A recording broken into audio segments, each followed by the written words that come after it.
नमस्कार दोस्तों, Moni official voice में आपका स्वागत है। आज की कहानी है इश्क है बस तुझसे। दोस्तों, अगर आप हमारे चैनल पर नए हैं तो चैनल को अभी सब्सक्राइब कर बेल आइकन को प्रेस करना ना भूलें। हम आपके लिए इस तरह की प्यार भरी कहानी लाते रहते हैं। चलिए तो कहानी शुरू करते हैं। भोपाल शहर, एक बुलडोजर तेजी से एक आश्रम की तरफ आ रहा था। वो बुलडोजर आश्रम को आज तोड़ने वाला था। वहीं आश्रम के बाहर कुछ बूढ़े लोग अपना हाथ जोड़े खड़े थे। उनमें से एक बूढ़ा आदमी रोते बोलता है, मत करो ऐसा, हमारे पास रहने की कोई दूसरी जगह नहीं है। एक यही आश्रम है हमारे पास रहने के लिए। सालों से हम यहाँ रह रहे हैं, यह हमारा घर है। इसके साथ हमारी बहुत सारी यादें जुड़ी हैं। मत तोड़ो इस आश्रम को, मैं हाथ जोड़ता हूँ तुम्हारे सामने। उस बूढ़े आदमी की बात सुनकर एक हट्टा कट्टा आदमी जिसने काले कपड़े पहने हुए थे, वो गुस्से में उससे बोलता है, ए बुड्ढे, तुझसे पहले ही कहा था ना किंग ने कि वो यहाँ मॉल बनवाना चाहते हैं, पर तुम लोगों ने किंग की बात नहीं मानी। उन्होंने तुम्हें एक मौका भी दिया था इस आश्रम को खाली करने के लिए, पर तुम लोग तो जिद्दी हो ना, इस आश्रम को खाली नहीं करना चाहते थे, तो अब भुगतो। ये आश्रम तो आज टूट कर ही रहेगा।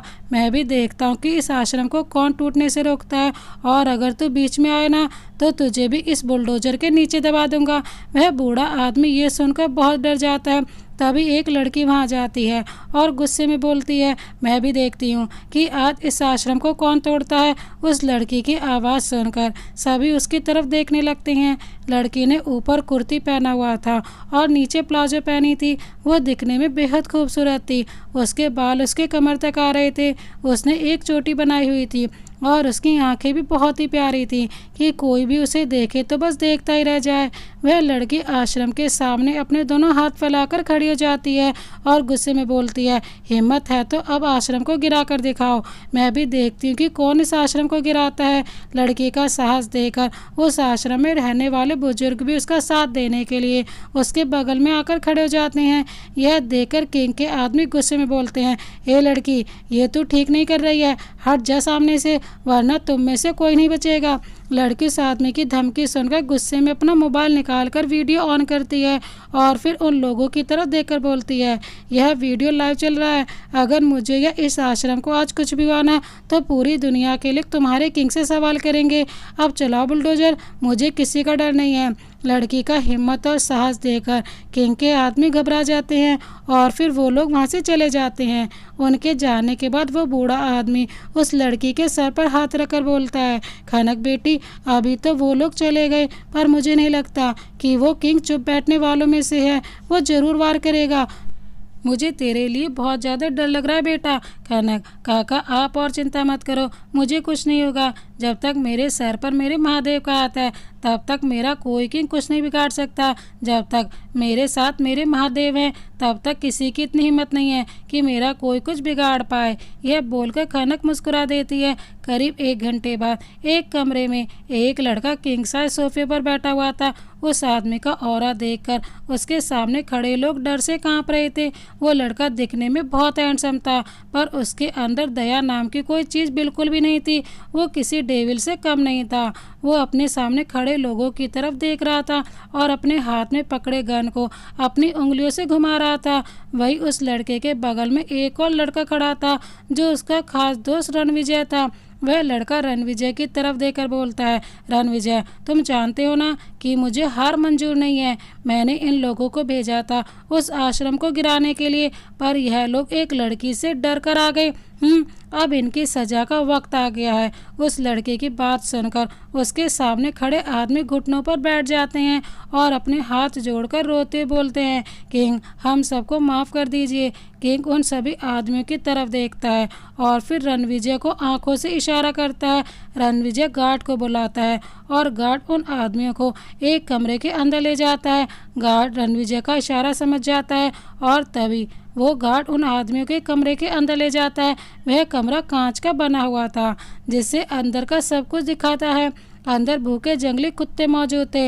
रणविजय उन आदमियों को जंगली कुत्तों के सामने डाल देता है और तुरंत कमरे के बाहर आ जाता है। वहीं किंग उन लोगों को मरते अपनी आंखों के सामने देख रहा था। वह जंगली कुत्ते उन आदमियों को बुरी तरह से काट रहे थे, नोच रहे थे, पर किंग को इन सब से कोई फर्क नहीं पड़ रहा था, बल्कि उसे तो बहुत मजा आ रहा था उन सबको मरते हुए देखकर।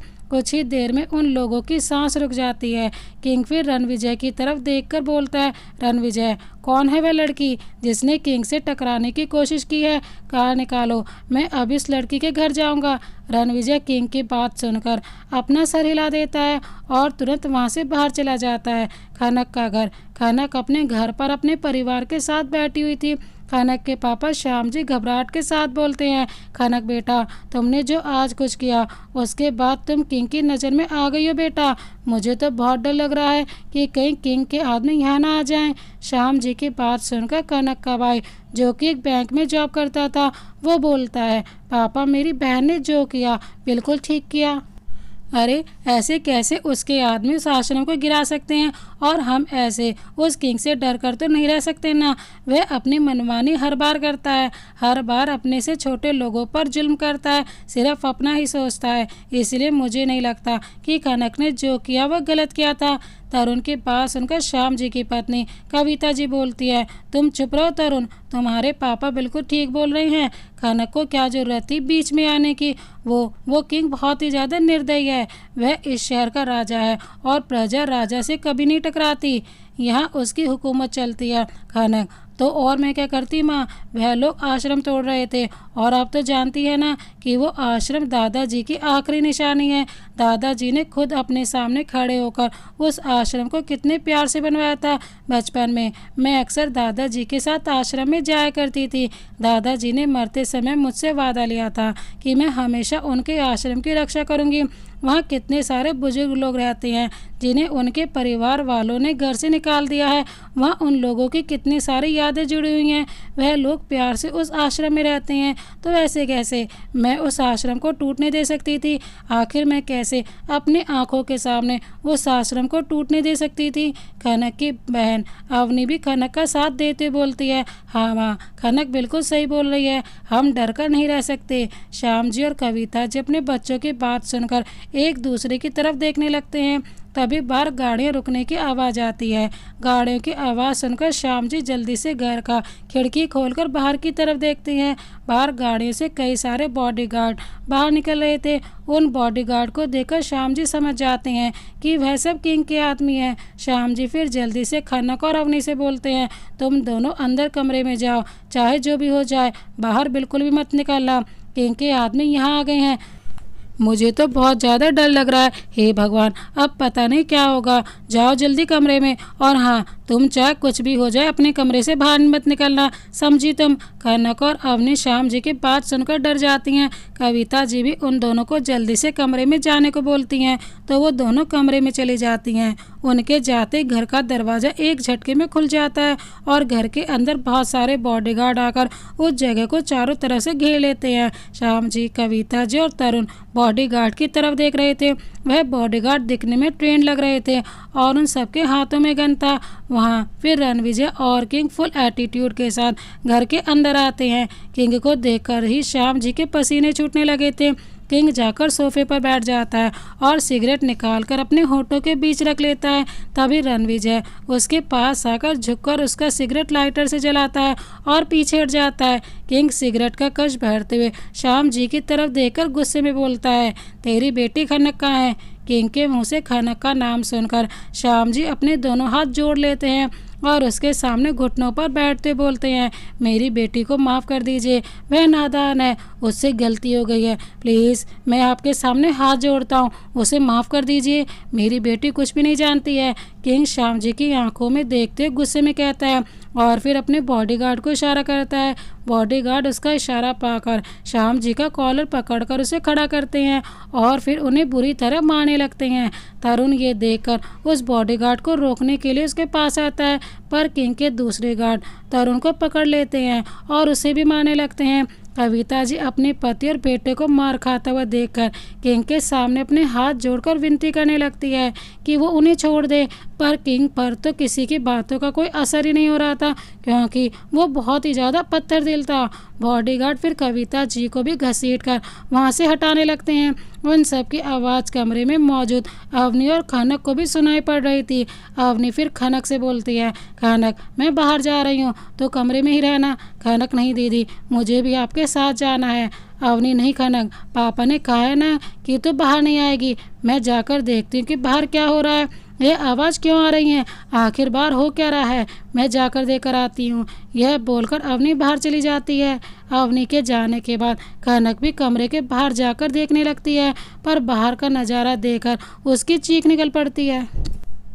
अवनी अपने पापा, भाई और माँ की आवाज़ सुनकर खनक को कमरे में ही रुकने का बोलकर बाहर चली जाती है। तभी किंग की नज़र उसके ऊपर पड़ती है। किंग उसे ऊपर से नीचे तक देखने लगता है। अवनी भी बहुत खूबसूरत थी, पर खनक की खूबसूरती के आगे उसकी खूबसूरती फीकी पड़ती थी। तभी रणविजय अवनी को पकड़ लेता है। अवनी उसकी बाहों में कसमसाते बोलती है, छोड़ो मुझे। किंग अवनी को अपने गुस्से भरी नज़रों से देखकर बोलता है, ओह तो तुम हो कनक, आखिरकार तुम बाहर आ ही गए। कहाँ छुप कर बैठी थी, हम तुम्हें जब से देख रहे थे। ओहो तुम ही हो खनक। किंग के पास सुनकर श्याम जी गिड़गिड़ाते बोलते हैं, नहीं ये खनक नहीं है, ये मेरी बड़ी बेटी अवनी है, इसकी कोई गलती नहीं है, प्लीज़ इसे छोड़ दीजिए। किंग श्याम जी की बात सुनकर उनकी तरफ देखकर गुस्से में बोलता है, बुड्ढे तेरी कितनी बेटियां हैं। श्याम जी मेरी 2 बेटी हैं, बड़ी बेटी अवनी और सबसे छोटी बेटी का नाम खनक है, पर वो इस समय घर पर नहीं है, वह अपनी सहेली के घर गई है शादी में और 3-4 दिन के बाद आएगी, प्लीज़ हम सबको छोड़ दीजिए। किंग श्याम जी की बात सुनकर हंसने लगता है। उसकी हंसी बहुत ही भयानक थी। वहाँ का माहौल एकदम शांत हो गया था। किंग फिर रणविजय की तरफ देखता है तो रणविजय उसके हाथ में गन लोड करके रख देता है। गन को देखकर तो श्याम जी, तरुण, अवनी और श्याम जी की पत्नी कविता चारों बहुत ज़्यादा घबरा जाती हैं। किंग गन को अपने माथे पर रब करते बोलता है, मैं किसी को भी मौका नहीं देता हूँ, तेरी बेटी की सज़ा अब मैं तुम लोगों को दूंगा, मरने के लिए तैयार हो जाओ। यह बोलकर वह श्याम जी की तरफ गन पॉइंट कर देता है। तभी खनक की चीख सुनाई पड़ती है, नहीं प्लीज़ मेरे पापा को कुछ मत करना। खनक की आवाज़ सुनकर सभी उस दिशा में देखने लगते हैं, क्योंकि खनक बहुत ही तेज चीखती है। चीख की आवाज़ सुनकर सभी उसकी तरफ देखने लगते हैं। खनक भागते हुए अपने पापा के सामने आकर खड़ी हो जाती है और अपने हाथ जोड़कर बोलती है, प्लीज़ मेरे पापा को कुछ मत करना, मैं आ गई हूँ, मैं खनक हूँ, तुम्हारी दुश्मनी मुझसे है ना, तो तुम्हें मेरे साथ जो करना है तुम कर सकते हो, लेकिन प्लीज़ मेरे पापा को कुछ मत करना। खनक को देखकर तो एक पल के लिए किंग और उसके सभी गार्ड उसकी खूबसूरती में खो गए थे। किंग भी अपनी पलकें झपकाना भूल गया था, वो उसे एकटक देखे जा रहा था। उसकी नज़र खनक के हिलते हुए होठों पर थी। खनक बार बार उससे बोल रही थी कि वो उसके परिवार को कुछ ना करे, पर किंग तो अपना सुध-बुध खोए हुए खनक को ही देख रहा था। खनक का खूबसूरत चेहरा और उसके हिलते हुए गुलाबी होठों को देखकर किंग के दिल में बेचैनी सी उठने लगी थी। वह उस पर से अपनी नज़र ही नहीं हटा पा रहा था। तभी एक गार्ड खनक का हाथ पकड़कर उसे धक्का देते बोलता है, चुप कर लड़की, किंग के सामने बोलने की किसी की हिम्मत नहीं है, और तेरी हिम्मत कैसे हुई किंग के सामने बोलने की। उस गार्ड का इतना ही बोलना था। तभी किंग ने अपने हाथ में जो गन पकड़ा हुआ था वो गुस्से में उस गार्ड की तरफ गोली चला देता है। गोली की आवाज़ सुनकर खनक डर से अपनी आंखें बंद कर लेती है। वहीं वहां मौजूद बाकी के लोग भी बहुत ही ज़्यादा घबरा जाते हैं। किंग का गुस्सा इतना तेज़ था कि सभी लोग उससे बहुत ही ज़्यादा डरते थे। किंग को बिल्कुल पसंद नहीं आया था जब उसके गार्ड ने कनक को छुआ था। तो किंग फिर अपनी जगह से खड़ा होकर खनक के पास आता है और उसके कमर पर अपना हाथ डालकर उसे अपने करीब खींच लेता है, जिससे खनक उसके सीने से जा लगती है। किंग अपने सारे गार्ड की तरफ देखकर गुस्से में बोलता है, अगर किसी ने भी इसे दोबारा छूने की कोशिश की तो मैं यहाँ लाशें बिछा दूंगा, क्योंकि यह सिर्फ मेरी है और आज के बाद से मेरे अलावा कोई भी इसे नहीं छुएगा, समझे तुम। किंग की बात सभी हैरानी से सुन रहे थे। वहीं रणविजय को भी बहुत ज़्यादा झटका लगा था। वो किंग के साथ 5 साल से था, पर उसने आज तक किंग को किसी लड़की के लिए ऐसा बोलते नहीं देखा था।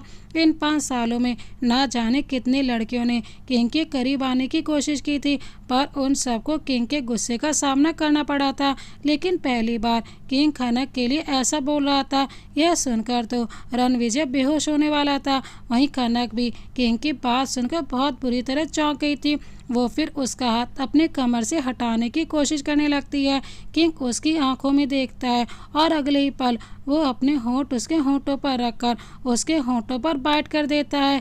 किंग कनक के होंठों पर बाइट कर देता है, जिससे कनक की आह निकल पड़ती है। कनक को तकलीफ में देखकर अब उसका भाई तरुण गुस्से में बोलता है, छोड़ दे मेरी बहन को वरना मैं तेरी जान ले दूंगा। छोड़ दे किंग, मैं बोलता हूँ छोड़ मेरी बहन को वरना तेरे लिए अच्छा नहीं होगा। इस शहर के लोग तुझसे डरते होंगे किंग, पर मैं तुझसे नहीं डरता, छोड़ मेरी बहन को। यह बोलकर वह खुद को छुड़वाने लगता है, पर किंग के बॉडीगार्ड ने उसे कसकर पकड़ा हुआ था। वहीं उसकी बात सुनकर सब उसकी तरफ देखने लगते हैं, क्योंकि तरुण पहला शख्स था जो किंग को उसके सामने ही मारने की धमकी दे रहा था। किंग के बॉडीगार्ड को तरुण का मौत अब साफ साफ नजर आने लगा था। वहीं किंग ने अभी भी कनक को अपनी बाहों में पकड़ा हुआ था। किंग फिर रणविजय को अपनी आंखों से इशारा करता है।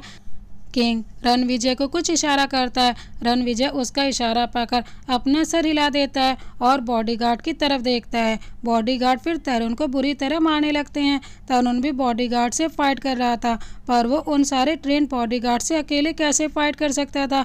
वहीं किंग कनक को लेकर अपनी गोद में सोफे पर बैठ जाता है। कनक उसकी बाहों में छटपटा रही थी और बार बार उससे रिक्वेस्ट कर रही थी कि वो उसके भाई को छोड़ दे, पर किंग पर तो उसकी बातों का कोई असर ही नहीं हो रहा था। वह बार बार कनक के चेहरे, होंठ और शरीर को अपने हाथों से छू रहा था, जिससे कनक को बिल्कुल भी अच्छा नहीं लग रहा था। अब उसको किंग के पर बहुत ज़्यादा गुस्सा आ रहा था। वो उससे छूटना चाहती थी, पर किंग उसको छोड़ ही नहीं रहा था।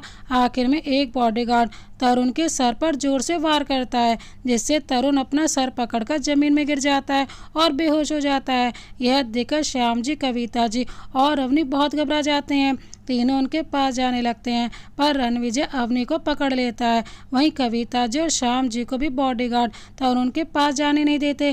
कनक फिर किंग के सामने अपना हाथ जोड़कर रोते बोलती है, प्लीज़ मेरे भाई को छोड़ दीजिए, उनसे गलती हो गई, उनकी तरफ से मैं माफ़ी मांगती हूँ और आप चाहें तो आश्रम तोड़कर मॉल भी बनवा सकते हैं।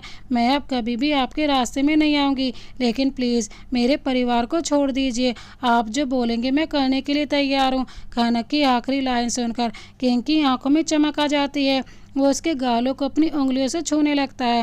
कनक को उसका छूना बिल्कुल भी अच्छा नहीं लग रहा था, पर वो शांत सी अपनी नज़रें झुकाए बैठी थी, क्योंकि वो कर भी कुछ नहीं सकती थी। किंग मुस्कुराकर फिर अपना चेहरा उसके चेहरे के करीब लाकर बोलता है, पक्का मैं जो बोलूँगा तुम वो करोगी। कनक धीरे से अपना सर हाँ में हिला देती है। किंग तो फिर अभी मुझे किस करो, वो भी सबके सामने। कनक किंग की यह बात सुनकर हैरानी से उसकी तरफ देखते बोलती है, क्या किस, ये तुम क्या बोल रहे हो? किंग, हाँ सुना नहीं तुमने, किस, वह भी मेरे होठों पर। कनक, नहीं नहीं मैं ये नहीं कर सकती।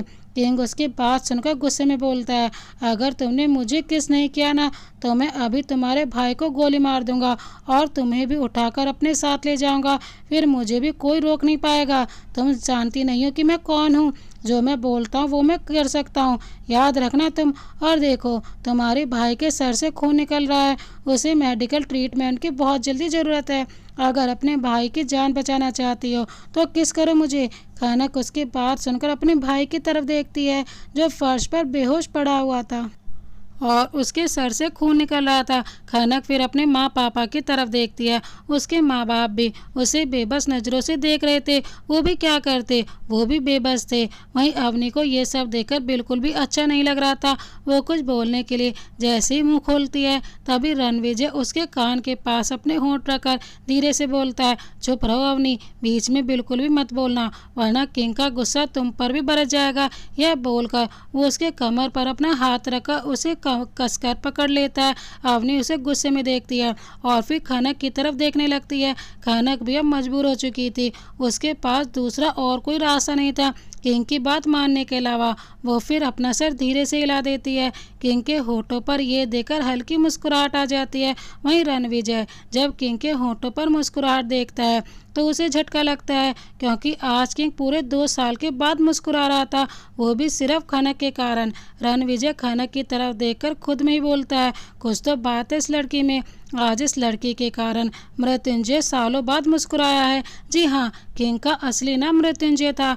मृत्युंजय मतलब मौत का विजय था। किंग ने 2 बार अपनी मौत पर विजय हासिल की थी। वह बिल्कुल अपने नाम की तरह ही था, जो मौत से कभी नहीं डरता था। पूरे शहर के लोग उसे राजा मानते थे और सभी उसे किंग बोलते थे। कोई भी उसका असली नाम नहीं जानता था, पर सिर्फ रणविजय ही उसका असली नाम जानता था, क्योंकि रणविजय उसका बचपन का दोस्त था। बचपन से मृत्युंजय और रणविजय बिल्कुल दोनों साथ साथ रहे थे। तभी लोग खनक की तरफ देख रहे थे। खनक को अंदर ही अंदर शर्मिंदगी महसूस हो रही थी, पर उसे मृत्युंजय की बात तो मान ही थी। वो उसके चेहरे की तरफ देखती है और फिर अपने होठों को उसके होठों के करीब ले जाती है। खनक के माता पिता यह देखकर अपनी आंखें बंद कर लेते हैं। वहीं अवनी भी अपनी नज़रें झुका लेती है। मृत्युंजय के बॉडीगार्ड भी अपनी नज़रें झुकाकर आंखें बंद कर लेते हैं। रणविजय भी अवनी की तरफ देखने लगता है। खनक फिर मृत्युंजय के होठों पर अपने होठ रखकर उसे किस करने लगती है। खनक मृत्युंजय के होठों पर किस कर देती है। मृत्युंजय उसकी किस करते ही अपनी आंखें बंद कर उसके एहसास में डूबने लगता है, पर 1 मिनट के बाद ही खनक उसके होठों से अलग हो जाती है। खनक के हटते मृत्युंजय अपनी आंख खोलकर उसकी तरफ देखता है। उसे बिल्कुल भी अच्छा नहीं लग रहा था ये देखकर कि खनक कितनी जल्दी उसे दूर हो गई। वो तो चाहता था कि खनक ऐसे ही उसे किस करती रहे। वहीं खनक उसके गोद से उठते बोलती है, मैंने आपकी बात मान ली, आपको किस कर दिया, आप प्लीज़ मेरे परिवार को छोड़ दीजिए। मृत्युंजय उसकी बात सुनकर अपने 2 गार्ड को इशारा करके बोलता है, तुम दोनों इसके भाई को अस्पताल ले जाओ और बेस्ट मेडिकल ट्रीटमेंट करवाना। समझ गए ना, आखिर मेरा होने वाला इकलौता साला जो है, इसे कुछ नहीं होना चाहिए। कनक मृत्युंजय की बात सुनकर उसे हैरानी से देख रही थी। मृत्युंजय फिर खड़ा होता है और कनक के चेहरे को अपनी उंगलियों से छूते बोलता है, माय लव, अभी तो मैं जा रहा हूँ, पर दोबारा फिर आऊँगा। यह बोलकर वो उसके गाल पर किस करके वहाँ से चला जाता है। उसके जाने के बाद बाकी के गार्ड भी उसके पीछे चले जाते हैं। रणविजय एक नज़र अवनी की तरफ देखता है और फिर वह भी वहाँ से चला जाता है। उन सबके जाने के बाद कनक फर्श पर बैठकर फफक कर रो पड़ती है। अवनी उसे रोता हुआ देखकर उसके पास आकर उसे अपने गले से लगाते बोलती है, बस कर कनक, चुप हो जा। कनक रोते बोलती है, दीदी आपने देखा ना उसने क्या किया, वो कितने अजीब तरीके से मुझे छू रहा था और यहाँ तक कि पापा माँ के सामने मुझे किस करने के लिए मजबूर भी किया। अवनी उसके बालों में अपने हाथ फेरकर उसे शांत करवाने की कोशिश कर रही थी। कनक सिसकते हुए फिर से बोलती है, दीदी कोई इतना बेशर्म कैसे हो सकता है। अवनी उसे बोलती है, शांत हो जा कनक, वो अब चला गया है ना, हमें हॉस्पिटल चलना चाहिए भैया के पास। कनक अवनी की बात सुनकर अपना सर हाँ में हिला देती है। श्याम जी, कविता जी, कनक और अवनी फिर हॉस्पिटल के लिए निकल जाते हैं। वहीं दूसरी तरफ मृत्युंजय के मैंशन में मृत्युंजय बड़े शान से सोफे पर बैठा हुआ था। मृत्युंजय का मैंशन बहुत ही बड़ा और बहुत ही खूबसूरत था। वहाँ की हर एक चीज़ बहुत ही महंगी थी। वहाँ मौजूद नौकर शांति से अपना काम कर रहे थे। मृत्युंजय सिगरेट के कश भर रहा था और खनक के बारे में सोचकर मुस्कुरा रहा था। तभी रणविजय उसके कंधे पर हाथ रखता है। मृत्युंजय रणविजय की तरफ देखकर फिर से मुस्कुरा देता है। रणविजय उसके बगल में बैठते बोलता है, मृत्युंजय सालों के बाद तुझे फिर से मुस्कुराता हुआ देखकर मुझे अच्छा लग रहा है। मृत्युंजय, मुझे भी खुद को मुस्कुराता हुआ देखकर अच्छा लग रहा है। वैसे उस लड़की में कुछ तो बात है जो उसे मैं भूल ही नहीं पा रहा हूँ। रणविजय उससे बोलता है। रणविजय उसकी बात सुनकर कुछ नहीं बोलता है। मृत्युंजय उसके चेहरे की तरफ देखकर आगे बोलता है, वैसे तूने मुझे बताया नहीं था। रणविजय बोलता है, क्या क्या नहीं बताया था मैंने, किस बात की बात कर रहे थे। मृत्युंजय उससे बोलता है, यही कि सालों के बाद अपने प्यार से मिलने के बाद तुझे कैसा लगा। रणविजय मृत्युंजय की बात सुनकर उसकी तरफ हैरानी से देखते बोलता है, प्यार मतलब। मृत्युंजय, अवनी तेरा प्यार, सालों के बाद तू भी तो उससे मिला था, तो तेरे अंदर फिर से उसके लिए फीलिंग्स जागी या नहीं। रणविजय उसकी बात सुनकर उठते बोलता है, मेरे दिल में अब किसी के लिए प्यार नहीं है, मैं गार्ड को देखकर आता हूँ। यह बोलकर वो वहाँ से चला जाता है। रणविजय मृत्युंजय की बात का जवाब न देकर वहाँ से उठकर चला जाता है। मृत्युंजय उसे जाता हुआ देखकर खुद में ही बोलता है, तू भले कुछ मत बोल, पर तेरी आंखें सब बयां कर देती हैं कि अवनी को देखकर फिर से तेरे दिल में फीलिंग जगी थी। अगला दिन कनक उदास से अपने कमरे में बैठी हुई थी। वहीं तरुण भी अस्पताल से घर आ गया था। डॉक्टर ने उसके सर पर पट्टी बांधी थी और उसे आराम करने के लिए बोला था। अवनी खनक को देखकर उसके पास आकर बैठते बोलती है, खनक तू कब तक उदास रहेगी? तुझे ऐसे देखकर मुझे अच्छा नहीं लगता। चल एक काम करते हैं, आश्रम चलते हैं, वहाँ जाकर तुझे जरूर अच्छा लगेगा। खनक अवनी की तरफ देकर बोलती है, नहीं दीदी, मेरा मन नहीं है। अवनी उसकी बात सुनकर उसका हाथ पकड़कर उसे जबरदस्ती उठाते बोलती है, मन नहीं है, फिर भी तुझे चलना पड़ेगा, वैसे भी सब तुझे बहुत याद कर रही हैं, चल अब। अवनी के बार बार बोलने से खनक भी आश्रम जाने के लिए तैयार हो जाती है। थोड़ी देर के बाद दोनों बहनें आश्रम के लिए निकल जाती हैं। आश्रम खनक और अवनी आश्रम में बैठे हुए थे। वहीं आश्रम में मौजूद बुजुर्गों को पता चल गया था कि खनक आज उदास है और यह उदासी किंग के कारण हुई है। एक बूढ़ा फिर आदमी खनक के पास आकर प्यार से उसके बालों में अपना हाथ फेर कर बोलता है, बेटिया उदास होने की जरूरत नहीं है, जो हुआ उसे भूल जाओ। हमें तो इस बात के लिए खुश होना चाहिए कि हमारा आश्रम बच गया है। वह किंग अब इस आश्रम को तोड़कर मॉल नहीं बनवाएगा, वरना हम सब तो रोड पर आ जाते। यह एक आश्रम ही तो है, हमारे रहने की जगह। अवनी मुस्कुरा कर बोलती है, हाँ खनक, काका ठीक बोल रहे हैं, चल अब तू भी हंस दे। खनक, नहीं मेरा मन नहीं है अभी हंसने का। अवनी, ठीक है, मैं जानती हूँ कि तुझे कैसे हंसाना है। यह बोलकर वो वहाँ से चली जाती है। कुछ देर के बाद खनक के सामने एक लड़का आकर खड़ा हो जाता है। खनक और सारे बुजुर्ग उस लड़के की तरफ देखते हैं। खनक तो उस लड़के को देखकर ही पहचान गई थी कि वह लड़का कोई और नहीं बल्कि अवनी है। अवनी ने शर्ट पैंट पहन रखा था, सर पर टोपी लगाई हुई थी और अपने चेहरे पर उसने दाढ़ी और मूंछ लगाया था। वह खनक के सामने आकर अपने दोनों हाथ फैलाकर शाहरुख खान के डायलॉग मारते कहती है, हे सैनोरीटा, बड़े बड़े देशों में ऐसी छोटी छोटी बातें होती रहती हैं, तो इन छोटी बातों से उदास नहीं होते। वह बोलकर शाहरुख खान के गाने पर डांस करने लगती है।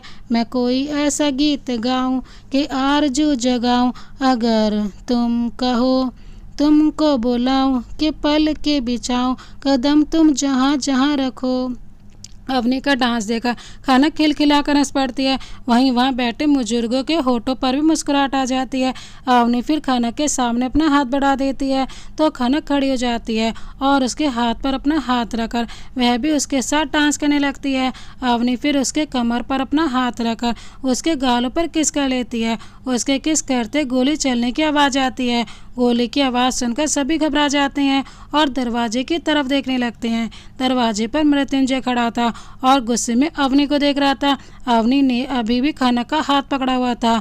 यह देखकर मृत्युंजय अपने दांत पीस से बोलता है, कौन है तू और तेरी हिम्मत कैसे हुई मेरी खनक को छूने की, उसे किस करने की? तेरा आखिरी समय अब आ चुका है। यह बोलकर वह अवनी की तरफ गन पॉइंट कर देता है। तभी खनक अवनी के सामने खड़ी होकर गुस्से में बोलती है, यह क्या कर रहे हैं आप? देखिए, आप जैसा सोच रहे हैं एकदम गलत सोच रहे हैं। मृत्युंजय खनक को अवनी के लिए बोलता देखकर और भी गुस्से में आ जाता है और फिर गुस्से में उसके पास आकर उसका हाथ पकड़कर उससे अपने करीब खींच लेता है, जिससे खनक उसके सीने से जा लगती है। मृत्युंजय खनक को गुस्से में देख रहा था। वो फिर अवनी की तरफ देखकर बोलता है, ले जाओ उस लड़के को यहाँ से और इसे इतना मारो कि दोबारा यह कभी भी ये खनक के बारे में सोचने से पहले एक बार जरूर सोचे। मृत्युंजय का ऑर्डर सुनकर गार्ड्स अवनी के पास आकर उसे पकड़ लेते हैं। अवनी यह देखकर घबरा जाती है और उनसे खुद को छुड़वाने लगती है। खनक ये देखकर मृत्युंजय से बोलती है, यह आप क्या कर रहे हैं? छोड़ दीजिए उसे, मैं आपसे बोल रही हूँ ना, आप जैसा सोच रहे हैं वैसा कुछ भी नहीं है, छोड़ दीजिए उसे। मृत्युंजय खनक की बात सुनकर गुस्से में उससे बोलता है, क्यों इस लड़के के लिए तुम्हें इतना बुरा लग रहा है? आखिर लगता कौन है तुम्हारा? एक बात मेरी ध्यान से सुनो कनक, तुम सिर्फ मेरी हो और मेरे अलावा अगर किसी लड़के ने तुम्हारी तरफ आंख उठाकर भी देखा ना तो मैं उसकी आंखें निकालूंगा। और इस लड़के ने तो तुम्हें छुआ है, तुम्हें किस करने की गलती की है, इसे तो मैं आसानी से नहीं छोड़ने वाला। यह बोलकर वह बॉडीगार्ड को इशारा करता है तो बॉडीगार्ड अवनी को जबरदस्ती वहां से ले जाते हैं। खनक बार बार चिल्ला रही थी उसे छोड़ने के लिए, पर मृत्युंजय के बॉडीगार्ड्स पर कोई असर ही नहीं हो रहा था। मृत्युंजय फिर खनक से बोलता है, अब तुम्हारी बारी है। आज मैं पूरे शहर को बताऊंगा कि तुम सिर्फ मेरी हो, ताकि दोबारा कोई भी तुम पर नज़र उठाकर देखने से पहले एक बार जरूर सोचे। यह बोलकर वो खनक को अपनी गोद में उठा लेता है और उसे वहां से जबरदस्ती ले जाता है। मृत्युंजय खनक को अपने साथ जबरदस्ती ले गया था। वहीं मृत्युंजय के आदमी अवनी को एक सुनसान इलाके में बने घर के अंदर ले जाते हैं। वह घर दिखने में बहुत ही बड़ा था और काफ़ी एरिया में फैला हुआ था। उस घर के आसपास दूर दूर तक एक भी घर मौजूद नहीं था। उस पूरे इलाके को मृत्युंजय ने खरीद रखा था ताकि कोई भी वहां ना आ सके। उस घर में मृत्युंजय अपने दुश्मनों को दर्दनाक सजा देता था। वही अवनी मृत्युंजय के बॉडीगार्ड से बार बार बोल रही थी कि वह उसे छोड़ दे, पर बॉडीगार्ड उसकी एक बात सुनने को तैयार नहीं थे। एक बॉडीगार्ड गुस्से में अवनी के मुंह पर टेप लगा देता है जिससे अवनी कुछ न बोल सके। वो लोग फिर अवनी को एक कमरे के अंदर ले जाकर उसे चेयर से बांध देते हैं। अवनी को बहुत डर लग रहा था कि पता नहीं अब उसके साथ क्या होने वाला है। तभी उसकी नज़र दरवाजे से आ रहे एक मोटे से आदमी पर पड़ती है। वह आदमी देखने में बहुत डरावना लग रहा था, काला सा चेहरा और उसके बाल भी नहीं थे। वहीं चेहरे पर एक बड़ा सा निशान बना हुआ था और वह दिखने में ही खूंखार लग रहा था। वहीं उसके हाथ में कांटे वाला था। अवनी तो उसे देखकर इतना ज़्यादा डर जाती है कि उसकी आंखों से आंसू गिरने लगते हैं। वह बार बार अपना सर ना में हिला रही थी। तभी वो आदमी गुस्से में अपने दांत पीसते बोलता है, मैं किंग का खास आदमी हूँ, तुझे पता है मैंने करीब 100 से ज़्यादा लोगों को मौत के घाट उतारा है। बहुत मज़ा आता है उन लोगों को तड़पाकर मारने में, और आज तेरी बारी है तो तैयार हो जा मरने के लिए। पहले मैं इस कांटे वाले चाबुक से तेरे शरीर को छलनी करूँगा। तुझे दर्द में देखकर मुझे बहुत खुशी होगी, उसके बाद तू तो वैसे ही मर जाएगा, और अगर तेरे में थोड़ी सी जान बची रहेगी तो अपने इन हाथों से तेरा गला घोट दूंगा। अवनी उस आदमी की बात सुनकर बहुत ही बुरी तरह डर जाती है। वहीं दूसरी तरफ मृत्युंजय खनक को अपने मैंशन में ले आया था। वो फिर खनक को मैंशन के अंदर बने कमरे में ले जाता है। खनक बहुत रो रही थी क्योंकि उसे अवनी की बहुत चिंता हो रही थी, पर मृत्युंजय उसकी एक बात नहीं सुन रहा था। खनक रोते हुए अपने हाथ जोड़कर बोलती है, देखिए आपको जो करना है आप मेरे साथ कर सकते हैं, लेकिन उसे छोड़ दीजिए। आपको पता नहीं है कि वह कौन है। मृत्युंजय उसकी बात सुनकर गुस्से में बोलता है, चुप रहो, पूरे रास्ते में तुम्हारी बकवास सुनते हुए आया हूँ। अब अगर तुम्हारे मुंह से मैंने किसी दूसरे लड़के के बारे में कुछ भी सुना ना तो मुझसे बुरा कोई नहीं होगा, इसीलिए अपना मुंह बंद रखो। और अगर अब तुमने एक भी शब्द अपने मुंह से निकाला तो मैं अभी अपने आदमी को कॉल करके बोल दूंगा कि वह उस लड़के को जान से मार दे। खनक मृत्युंजय की धमकी सुनकर बहुत ज़्यादा घबरा जाती है और शांत हो जाती है। मृत्युंजय फिर मोबाइल से किसी को कॉल करता है। करीब 5 मिनट के बाद उस कमरे का दरवाज़ा खुलता है और एक फ़ोटोग्राफ़र अंदर आता है। खनक उस फोटोग्राफ़र को देखने लगती है। उसे समझ नहीं आ रहा था कि मृत्युंजय ने फ़ोटोग्राफ़र को क्यों बुलाया है। फोटोग्राफ़र मृत्युंजय को देखकर अपना सर झुका लेता है। मृत्युंजय खनक के कमर पर हाथ डालकर उसे अपने करीब खींच लेता है और फिर फोटोग्राफ़र से बोलता है, अच्छे से फ़ोटो खींचो हम दोनों की, और कल के सारे न्यूज़ चैनल और न्यूज़पेपर में हम दोनों की तस्वीर डाल देना और सबको बोल देना कि कोई भी अब इस लड़की की तरफ आंख उठाकर नहीं देखेगा, ये अब मेरी है, और अगर किसी ने भी इसे देखने की गलती की तो वह अपनी मौत के लिए तैयार रहे। फोटोग्राफर किंग की बात सुनकर अपना सर धीरे से हिला देता है। किंग फिर खनक की आंखों में देखकर मुस्कुराने लगता है। खनक भी किंग की बात सुनकर बहुत ज़्यादा परेशान हो जाती है। फोटोग्राफर फिर किंग और खनक की साथ में तस्वीर लेने लगता है। 2-3 तस्वीर लेने के बाद किंग फोटोग्राफर से बोलता है, ये फ़ोटो कल के न्यूज़पेपर और न्यूज़ चैनल में आनी चाहिए और बाकी के फ़ोटो को मैं अपने कमरे में लगाऊंगा। यह बोलकर वह चेयर पर बैठ जाता है और खनक को अपनी गोद में बैठा लेता है। खनक शांत थी, वह उसका विरोध नहीं कर रही थी क्योंकि उसे अवनी को बचाना था।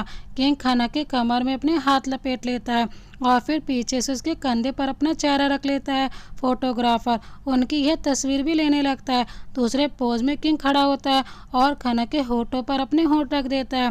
खनक तो बुरी तरह चौंक जाती है। फोटोग्राफर फिर जल्दी से उनकी यह तस्वीर भी ले लेता है। खनक फिर मृत्युंजय को खुद से दूर करती है तो मृत्युंजय उसके कमर पर अपना हाथ डालकर उससे अपने करीब खींच लेता है और उसके माथे को अपने होठों से चूम लेता है। फोटोग्राफर उनकी ये तस्वीर भी ले लेता है। मृत्युंजय फिर फोटोग्राफर की तरफ देखकर बोलता है, अब तुम जा सकते हो और सारी तस्वीरें जल्द से जल्द मुझे चाहिए। फोटोग्राफर, किंग 1 घंटे के अंदर सारी तस्वीरें आपके पास पहुंच जाएंगी और पहले वाली तस्वीर में न्यूज़पेपर और मीडिया वालों तक पहुंचा दूंगा। यह बोलकर फोटोग्राफर वहां से चला जाता है। खनक को अभी भी अवनी की बहुत ज़्यादा चिंता हो रही थी। वहीं दूसरी तरफ अवनी को कुर्सियों से बांधा गया था। वही मृत्युंजय का खास आदमी जिसके हाथ में कांटे वाला चाबुक था, वो आदमी अवनी से बोलता है, अब तैयार हो जा लड़के, मेरा वार झेलने के लिए। यह बोलकर वह जैसे ही चाबुक उसे मारने के लिए उठाता है तभी अवनी डर से अपनी आंखें बंद कर लेती है। पर जब कुछ सेकंड के बाद वो अपनी आंखें खोलती है तो देखकर हैरान हो जाती है, क्योंकि उस आदमी के चाबुक को रणविजय ने पीछे से पकड़ लिया था। रणविजय को देखकर अवनी की आंखें भर आती हैं। वहीं वह आदमी रणविजय को देखकर जल्दी से अपना सर झुका लेता है। रणविजय गुस्से में उसका गला पकड़कर दबाते बोलता है, तुम्हारी हिम्मत कैसे हुई इस पर हाथ उठाने की। आदमी रणविजय का गुस्सा देखकर डर गया था। रणविजय फिर उस आदमी को बुरी तरह मारने लगता है। आदमी रणविजय का पैर पकड़कर गिड़गिड़ाते बोलता है, सर, किंग सर का ऑर्डर था इस लड़के को मारने का। रणविजय उस आदमी की बात सुनकर गुस्से में बोलता है, तू लड़का लड़की में फ़र्क नहीं समझता है क्या? तुझे दिख नहीं रहा है कि वह लड़का नहीं है बल्कि लड़की है? तेरी आंखें फूट गई हैं क्या? तुझे दिखाई नहीं देता कि यह लड़का नहीं है बल्कि लड़की है? रणविजय की बात सुनकर सारे आदमी अवनी की तरफ हैरानी से देखने लगते हैं। अवनी लगातार रोई जा रही थी। रणविजय फिर उसके पास आकर उसके हाथ पैर की रस्सियों को खोल देता है। अवनी जल्दी से खड़ी होकर उसके गले से लग जाती है। रणविजय भी अवनी को अपनी बाहों में भरते बोलता है, तुम ठीक हो ना? तुम्हें कुछ हुआ तो नहीं ना? अवनी रोते बोलती है, मैं ठीक हूँ, पर अगर तुम समय पर नहीं आते रणविजय तो पता नहीं यह लोग मेरे साथ क्या करते। रणविजय उसकी बात सुनकर सारे आदमियों की तरफ गुस्से में देखता है। सभी आदमी अवनी की आवाज़ सुनकर समझ गए थे कि वो लड़की है। वो लोग जल्दी से अपना सर झुका लेते हैं। रणविजय फिर अवनी के चेहरे से दाढ़ी और मूछ निकालते बोलता है, यह सब क्या है अवनी? तुम लड़का क्यों बनी हुई थी? अवनी खनक को हंसाने के लिए, पर तुम्हारे उस किंग को गलतफहमी हो गई और उसने ना ही मेरी बात सुनी और ना ही खनक की। उल्टा उसने मुझे ज़बरदस्ती उठवा लिया और खनक को भी अपने साथ ले गया। पता नहीं वह खनक के साथ क्या कर रहा होगा। मुझे खनक की बहुत ज़्यादा चिंता हो रही है। रणविजय, खनक की फिक्र मत करो, किंग उसके साथ कुछ नहीं करेगा क्योंकि वो खनक से प्यार करने लगा है। अवनी रणविजय की बात सुनकर गुस्से में बोलती है, प्यार? ये कैसा प्यार है और तुम ऐसे कैसे बन गए? तुम तो ऐसे नहीं थे, तुम तो कभी भी गलत का साथ नहीं देते थे। तुम तो जानते हो कि वह किंग खनक के साथ गलत कर रहा है, फिर भी तुम उसका साथ दे रहे हो। रणविजय भी अवनी की बात सुनकर गुस्से में बोलता है, मैं ऐसा तुम्हारे कारण बना और यह बात तुम अच्छे से जानती हो। और रहा किंग का बात, तो उसके बारे में कुछ भी गलत मत बोलना। मैं उसके खिलाफ कुछ भी गलत नहीं सुन सकता। वह मेरा बेस्ट फ्रेंड है, भाई से भी बढ़कर है वह मेरे लिए। आज मैं यहाँ तुम्हारे सामने खड़ा हूँ तो सिर्फ उस किंग के कारण, वरना तुमने तो मेरी ऐसी हालत बना दी थी कि मैंने तो सुसाइड करने का सोच लिया था। जब हम कॉलेज में थे तो कितना प्यार करता था मैं तुमसे, जान भी दे सकता था तुम्हारे लिए, पर तुमने क्या किया? मुझे छोड़कर चली गई। किसी और से शादी करने वाली थी ना तुम, तो शादी क्यों नहीं की अब तक?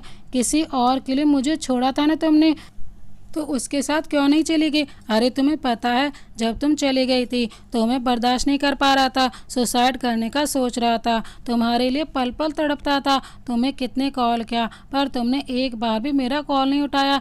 मैंने फिर मरने का सोचा पर किंग ने मुझे बचाया और मैं उसकी वजह से ही यहाँ खड़ा हूँ। अवनी रणविजय की बात सुनकर अपना सर झुका लेती है। रणविजय फिर उसका हाथ पकड़कर बोलता है, चलो मैं तुम्हें तुम्हारे घर छोड़ देता हूँ। यह बोलकर वह उसे वहाँ से ले जाने लगता है। वहीं दूसरी तरफ खनक किंग के साथ थी। किंग खनक से बोलता है, कल तक हम दोनों की फोटोज पूरे शहर में फैल जाएंगी, पूरे शहर को पता चल जाएगा कि तुम सिर्फ मेरी हो। खनक किंग की बात सुनकर गुस्से में बोलती है, आपको जो करना था आपने कर दिया ना, अब प्लीज़ मेरी बहन को छोड़ दीजिए। किंग उसके मुंह से बहन सुनकर हैरानी से बोलता है, तुम्हारी बहन? पर मैंने उसके साथ क्या किया है? ये तुम क्या बोले जा रही हो? मुझे क्या पता तुम्हारी बहन के बारे में। खनक, आपके आदमी जिसे लड़का समझकर उठा कर ले गए थे, वह लड़का नहीं बल्कि मेरी दीदी अवनी थी। मुझे हंसाने के लिए उसने लड़का का गेटअप किया हुआ था। किंग खनक की यह बात सुनकर गुस्से में बोलता है, तो तुम मुझे यह बात पहले नहीं बता सकती थी क्या? यह बोलकर वो मोबाइल निकालकर जल्दी से अपने आदमी को कॉल लगाता है और साइड में जाकर बात करने लगता है। उसके आदमी से बता देते हैं कि रणविजय अवनी को छुड़ाकर ले गया है। अपने आदमी की बात सुनकर किंग कॉल को काट देता है और मुस्कुराते खुद में बोलता है, रणविजय तू भले ही मत मान, पर अवनी से तू आज भी बहुत प्यार करता है। यह बोलकर वो फिर खनक के पास आता है और उसका हाथ पकड़कर बोलता है, तुम्हारी बहन ठीक है और सही सलामत घर पहुंच गई है, चलो तुम्हें भी घर छोड़ देता हूँ। यह बोलकर वो खनक को अपने साथ ले जाता है। कुछ देर के बाद खनक के घर के सामने 4 गाड़ियाँ आकर रुकती है। तीसरी गाड़ी में किंग और खनक बैठे हुए थे। बॉडीगार्ड आकर कार का दरवाज़ा खोलते हैं। किंग बाहर निकलता है और खनक का हाथ पकड़कर उसे भी अपने साथ बाहर निकालता है। खनक उसे देख भी नहीं रही थी। किंग उसे फिर अपनी बाहों में भरते बोलता है, जाओ जाकर आराम करो और किसी बात का टेंशन मत लेना। तुम्हारे परिवार को मैं कुछ नहीं होने दूंगा, पर तुम एक बात याद रखना कि कभी भी मुझे धोखा देने के बारे में मत सोचना, समझी? अब तुम जा सकती हो। खनक उसे एक नज़र देखती है और फिर अपने घर के अंदर चली जाती है। खनक अपने घर के अंदर आती है, तभी उसकी नज़र सामने सोफे पर बैठी अवनी पर पड़ती है। अवनी श्याम जी, कविता जी और तरुण के साथ बैठी हुई थी। खनक अवनी को देखकर जल्दी से उसके पास आ जाती है। अवनी भी जब खनक को देखती है तो जल्दी से खड़ी होकर उसके गले से लग जाती है। खनक रोते बोलती है, दीदी आप ठीक हो ना? अवनी की आंखें भी नम थी। वह अपना सर हिलाकर बोलती है, हाँ खनक मैं ठीक हूँ, मुझे कुछ नहीं हुआ। उस किंग के खास आदमी रणविजय ने मुझे बचा लिया, पर तू तो ठीक है ना? किंग तुझे अपने साथ ले गया था, उसने कुछ गलत तो नहीं किया ना तेरे साथ? खनक, दीदी मैं बिल्कुल ठीक हूँ, पर मैं तंग आ गई हूँ इस किंग से। मन कर रहा है ऐसी जगह भाग जाऊँ जहाँ वह मुझे कभी ना खोज पाए। श्याम जी और कविता जी को बहुत बुरा लग रहा था अपनी दोनों बेटियों की ऐसी हालत देखकर। श्याम जी फिर कविता जी की तरफ देखकर बोलते हैं, मैं सोच रहा हूँ कि कुछ दिनों के लिए अवनी और खनक को मेरी दीदी कावेरी के पास भेज देते हैं।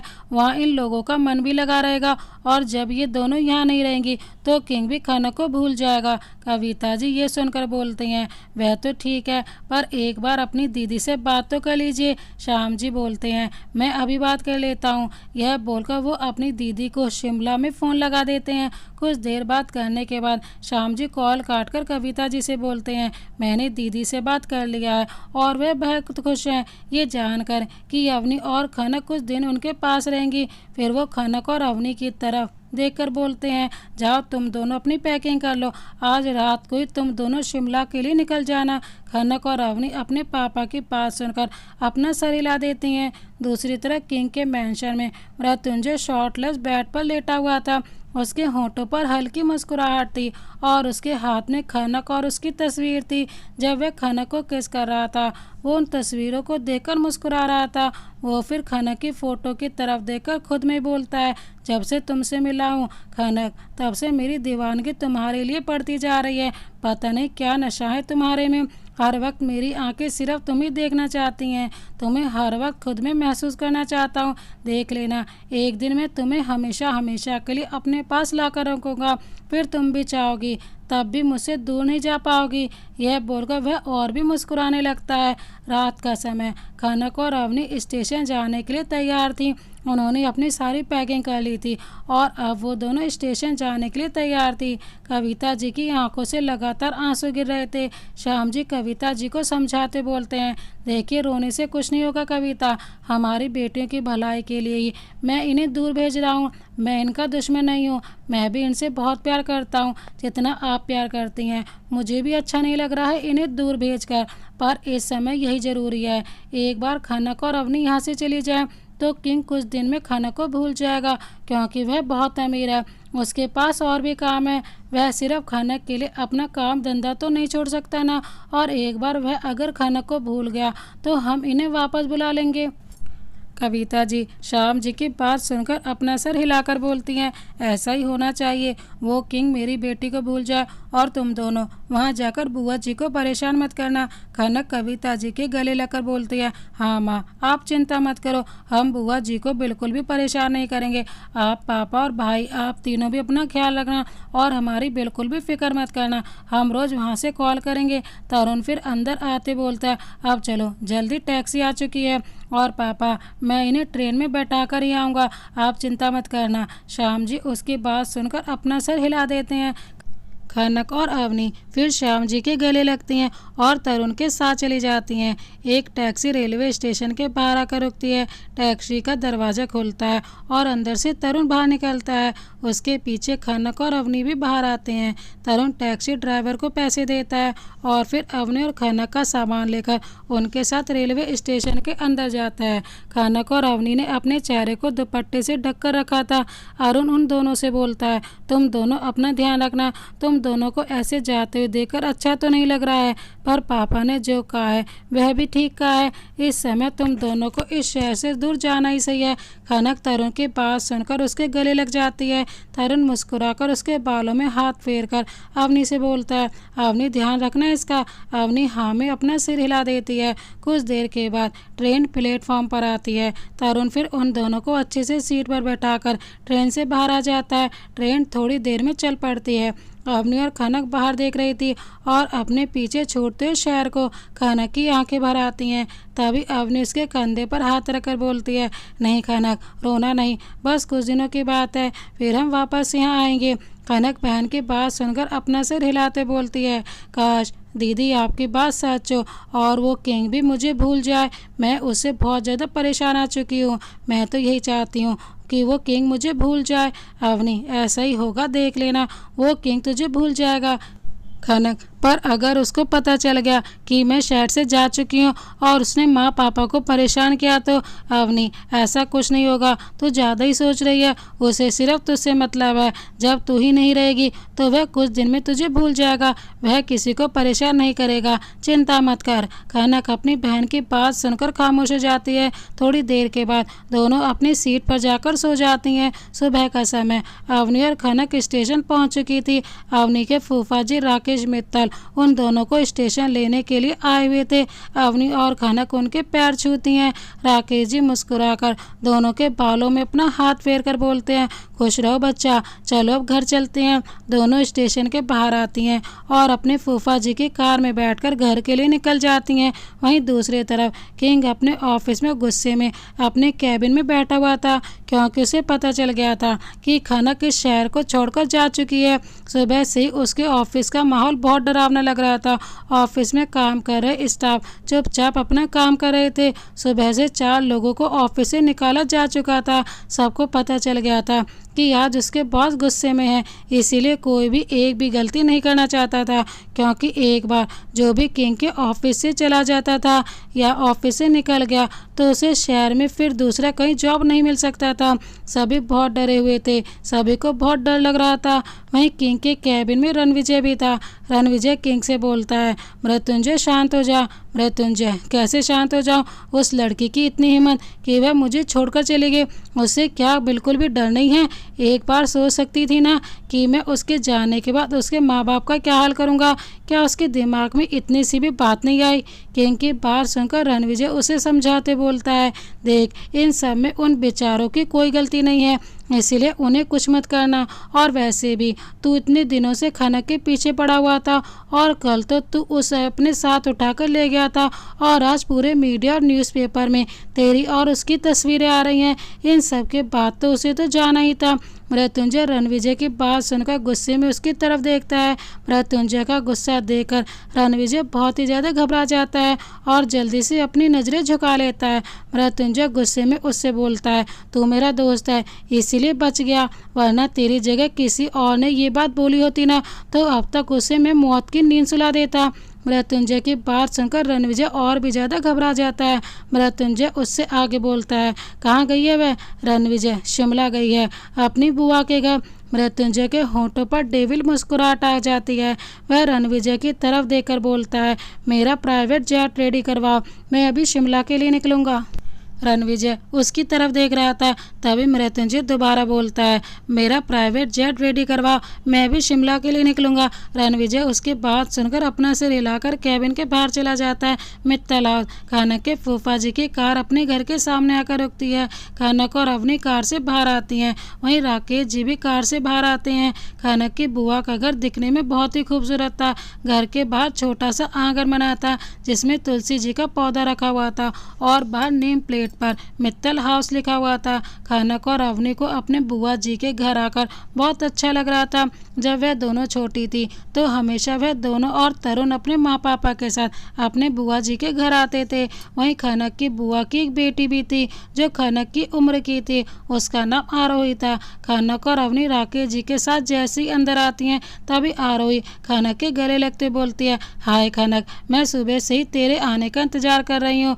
जब मुझे पता चला कि तू और अवनी दीदी यहाँ आ रही हैं तो मैं बहुत खुश हुई। मुझे तो रात भर ठीक से नींद भी नहीं आई। खनक आरोही की बात सुनकर मुस्कुरा देती है। इतने महीने के बाद आरोही का देखकर उसे भी बहुत अच्छा लग रहा था। ऐसे तो खनक और आरोही अक्सर फ़ोन पर बात कर लिया करते थे, पर आमने सामने मिलने का मज़ा तो कुछ और ही होता है। खनक को भी आरोही से मिलकर बहुत अच्छा लग रहा था। खनक मुस्कुराते हुए आरोही से बोलती है, मुझे भी तुझसे मिलकर बहुत अच्छा लग रहा है आरोही। वहीं अवनी जब अपनी बहन खनक को मुस्कुराता हुआ देखती है तो उसके होंठों पर भी मुस्कुराहट आ जाती है। आखिर कितने समय के बाद वह फिर से खनक के होंठों पर मुस्कुराहट जो देख रही थी। आरोही फिर अवनी को गले लगते बोलती है, हेलो अवनी दी, कैसी हो आप? अवनी मुस्कुराकर बोलती है, मैं बिल्कुल ठीक हूँ, तुम कैसी हो? आरोही, मैं भी बिल्कुल ठीक हूँ दीदी। आरोही अवनी दोनों मिलकर बातें करती है। आरोही अपनी बहनों से मिल रही थी, तभी बुआ जी की आवाज़ आती है, आरोही अब हमें भी मिलने दो खनक और अवनी से। बुआ जी की बात सुनकर खनक और अवनी सामने की तरफ देखती हैं। बुआ जी मुस्कुराकर अपनी बाहें फैला देती हैं तो खनक और अवनी अपनी बुआ जी के पास जाकर उनके गले से लग जाती हैं। बुआ जी मुस्कुराकर बोलती हैं, इतने महीनों के बाद तुम दोनों को देखकर बहुत अच्छा लग रहा है। अवनी, हमें भी बहुत अच्छा लग रहा है बुआ जी यहाँ आकर। बुआ जी, चलो तुम दोनों जाओ और जाकर नहा लो और फ्रेश हो जाओ, उसके बाद हम साथ में बैठकर लंच करेंगे। आज खाना मैंने तुम दोनों की पसंद का बनाया है। खनक और अवनी अपनी बुआ जी की बात सुनकर अपना सर हिला देती हैं। उन दोनों को बहुत ज़ोरों से भूख भी लगी हुई थी। आरोही फिर उनके पास आकर बोलती है, चलिए आप दोनों को मैं अपने कमरे में ले जाती हूँ, मैंने कमरा अच्छे से डेकोरेट किया है, आप लोगों को बहुत अच्छा लगेगा। अवनी और खनक आरोही की बात सुनकर उसके साथ चली जाती हैं। राकेश जी उन दोनों का सामान आरोही के कमरे में रखकर बाहर चले जाते हैं। आरोही का कमरा दिखने में बहुत बड़ा था और आरोही ने उसको बहुत अच्छे से डेकोरेट भी किया हुआ था। कमरे में सामने दीवार पर आरोही, खनक और अवनी की बचपन की तस्वीर लगी हुई थी। तीनों बहनें साथ में बहुत ही अच्छी लग रही थी। वहीं बेड से लगकर एक टेबल था जिसमें बड़ा सा लैंप रखा हुआ था। कमरे में सोफ़ा भी लगा हुआ था। कमरे को बहुत ही अच्छे से डेकोरेट किया हुआ था। कमरे में एक बड़ा किंग साइज का बेड भी था जिसमें 5 लोग आराम से सो सकते थे। अवनी कमरे को देखकर मुस्कुराते बोलती है, कमरा तो बहुत अच्छा है, पर पहले तो तेरा कमरा ऐसा नहीं था। आरोही उसकी बात सुनकर मुस्कुराकर बोलती है, यह कमरा मैंने अगस्त्य से बोलकर रेनोवेट करवाया है। अगस्त्य का नाम सुनकर अवनी और खनक एक दूसरे की तरफ देखकर बोलती हैं, कौन है यह अगस्त्य? आरोही शर्माकर, वो मेरा बॉयफ्रेंड है, तुम दोनों को मैं शाम को उसके घर ले जाऊंगी उससे मिलवाने, पर अभी तुम लोग जाओ और जाकर नहा लो, फिर लंच करने चलते हैं। अवनी और खनक उसकी बात सुनकर अपना सर हिला देती हैं। करीब 1 घंटे बाद मृत्युंजय की कार एयरपोर्ट पर पहुंच चुकी थी। मृत्युंजय इस समय भी बहुत गुस्से में था, उसके चेहरे पर गुस्सा साफ दिखाई दे रहा था। मृत्युंजय और रणविजय एयरपोर्ट के बाहर आते हैं। एयरपोर्ट के बाहर कई सारी गाड़ियां खड़ी थी, वहीं गाड़ियों के पास मृत्युंजय के बॉडीगार्ड खड़े थे। मृत्युंजय एक कार के पास आकर रुक जाता है और अपने चारों तरफ देखने लगता है। तभी रणविजय उससे बोलता है, चले। मृत्युंजय रणविजय की आवाज़ सुनकर कार के अंदर बैठ जाता है और रणविजय से बोलता है, उसे पता नहीं चलना चाहिए कि मैं इस शहर में आया हूँ। रणविजय, यह तो बहुत मुश्किल है उससे ये बात छुपाना। तू यहाँ आ गया है तो उसे भी यह बात पता चल जाएगी। मृत्युंजय उसकी बात का कोई जवाब नहीं देता और बाहर देखने लगता है। कार फिर वहाँ से चल पड़ती है। शाम का समय। शाम को अवनी, खनक और आरोही बाहर घूमने के लिए जाती हैं। आरोही फिर खनक से बोलती है, चलो मैं तुम लोगों को अगस्त्य से उसके घर ले चलती हूँ, तुम दोनों को उससे मिलकर बहुत खुशी होगी। अवनी और खनक आरोही की बात मानकर उसके साथ अगस्त्य के घर चल पड़ती हैं। कुछ देर में तीनों अगस्त्य के मैंशन में पहुंच जाती हैं। अगस्त्य का मैंशन बहुत ही बड़ा और शानदार था। वह मैंशन पॉर्स इलाके में मौजूद था। वहाँ सिर्फ अमीर लोग ही रहा करते थे। वहीं मैंशन के बाहर गार्ड्स पहरा दे रहे थे। वह सभी आरोही को देखकर अपना सर झुका लेते हैं। आरोही फिर गार्ड से बोलती है, अगस्त्य अंदर है ना? गार्ड्स उसकी बात सुनकर अपना सर हिलाकर बोलते हैं, जी मैडम, सर अंदर ही हैं। आरोही फिर अवनी और खनक के साथ मैंशन के अंदर चली जाती है। अवनी और खनक तो उस मैंशन को ही देख रही थी। वह मैंशन बहुत ही खूबसूरती से बनाया गया था। वहीं मैंशन के बाहर एक बड़ा सा गार्डन था जहाँ कई सारे फूल खिले हुए थे और उन फूलों को अवनी और खनक पहली बार देख रही थी क्योंकि वो फूलों के पौधे बाहर विदेशों से मंगवाए गए थे। अवनी यह सब देखकर हैरानी से बोलती है, आरोही, तेरा बॉयफ्रेंड तो लगता है बहुत अमीर है। आरोही उसकी बात सुनकर हंस से बोलती है, हाँ दीदी, इस शहर का सबसे अमीर इंसान है वो, और सबसे ताकतवर भी। उसके आगे किसी की हिम्मत नहीं होती कि कुछ भी बोल सके। खनक आरोही की बात सुनकर उससे बोलती है, क्या सच में? अगर मैं उससे कुछ मांगूं तो वह मेरी मदद करेगा क्या?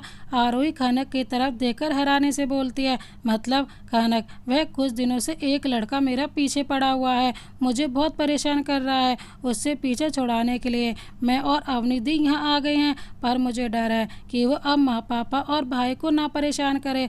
आरोही उसकी बात सुनकर हैरानी से बोलती है, तो तूने मुझे यह बात पहले क्यों नहीं बताई? और कौन है वह लड़का? चिंता मत कर, मैं अभी अगस्त्य से बात करूंगी। अंदर चलो तुम दोनों, देखना अगस्त्य तेरी मदद जरूर करेगा। अवनी, पर आरोही, वह लड़का बहुत अमीर और ताकतवर है। आरोही उसकी बात सुनकर हंस से बोलती है, डोंट वरी दी, मेरे अगस्त्य के सामने यह बड़े बड़े अमीर लोग भी सर झुकाते हैं, तो वो लड़का क्या चीज़ है। चलो आप दोनों अंदर चलो। यह बोलकर आरोही उन दोनों को मैंशन के अंदर ले जाती है। मैंशन अंदर से भी बहुत ही बड़ा और खूबसूरत था। तभी खनक और अवनी की नज़र सामने सोफे पर बैठे अगस्त्य पर पड़ती है। अगस्त्य दिखने में बहुत ही ज़्यादा हैंडसम और गुड लुकिंग लग रहा था। वहीं उसके सामने शहर के नेता सर झुकाकर खड़े थे और बड़े बड़े पुलिस ऑफिसर ने भी अपना सर झुकाया हुआ था। खनक ये देखकर अवनी की तरफ देखती है तो अवनी धीरे से मुस्कुराकर उसके कान में बोलती है, लगता है अगस्त्य हमारी ज़रूर मदद कर सकता है। देख, इसके सामने तो बड़े से बड़े पुलिस ऑफिसर और नेता भी सर झुका रहे हैं, तो वह किंग भी इसके सामने सर जरूर झुकाएगा, देख लेना। खनक उसकी बात सुनकर मुस्कुराकर अपना सिर हिला देती है क्योंकि उसकी सारी टेंशन अब दूर हो चुकी थी। तभी अगस्त्य की नज़र आरोही पर पड़ती है।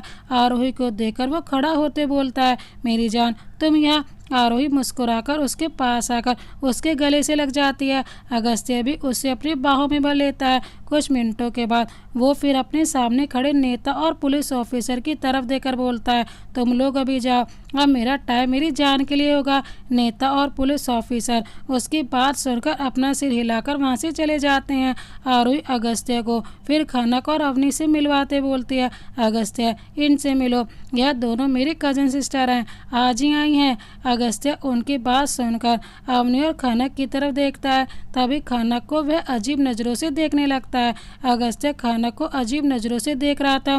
तभी आरोही अगस्त्य का हाथ पकड़कर बोलते हैं, अगस्त्य, मुझे तुमसे बात करनी है, वो भी बहुत ज़रूरी बात, खनक के बारे में। अगस्त्य आरोही की बात सुनकर खनक की तरफ देखकर बोलता है, क्या बात है, बोलो, क्या बात करनी है तुम्हें अपनी कज़न सिस्टर के बारे में, जो भी बातें बताओ। आरोही खनक की तरफ देखकर उससे अपनी बात बोलने के लिए बोलती है तो खनक अगस्त्य को किंग के बारे में सब कुछ बता देती है कि कैसे किंग उससे पहली बार मिला था और मिलते ही उसने उसे कितना परेशान किया था, जिस कारण उसे और अवनी को यहाँ आना शहर में पड़ा और उसे डर है कि कहीं किंग के आदमी उसके माँ बाप और भाई को परेशान न करे। अगस्त्य खनक की बात ध्यान से सुन रहा था। वह लंबी सांस लेकर बोलता है, चिंता मत करो कनक, तुम अब मेरे पास आ गई हो। अब किंग तुम्हारा कुछ नहीं बिगाड़ सकता। मैं हूं ना, मैं उस किंग को सबक सिखा कर रहूंगा। अगस्त्य की बात सुनकर आरोही उसके गले लगते बोलती है, देखा कनक, मैंने कहा था ना कि मेरा अगस्त्य सारी प्रॉब्लम को दूर कर देगा। कनक और अवनी उसकी बात सुनकर मुस्कुरा देती हैं। अगस्त्य उन दोनों को फिर बैठने को बोलता है तो वह दोनों सोफे पर बैठ जाती हैं। अगस्त्य भी फिर आरोही को अपनी गोद में लेकर सोफे पर बैठते बोलता है, बेबी मैं अभी किंग को यहाँ बुलाता हूँ, फिर देखना उसके साथ क्या होगा। कनक अगस्त्य की बात सुनकर हैरानी से बोलती है, क्या तुम किंग को यहाँ बुलाओगे? पर कैसे? वह यहाँ कैसे आ सकता है? वह तो इस शहर में है भी नहीं। अगस्त्य कनक की बात सुनकर हंसते बोलता है, कनक वो किंग तुम्हारे पीछे आ चुका है क्योंकि उसे पता चल गया है कि तुम यहाँ हो। कनक अगस्त्य की बात सुनकर हैरानी से अवनी की तरफ देखने लगती है। वहीं अवनी और आरोही को भी अगस्त्य की बात सुनकर बहुत हैरानी हो रही थी। तभी अगस्त्य अपने गोद से आरोही को हटाता है और खड़े होकर किंग को आवाज़ लगाने लगता है।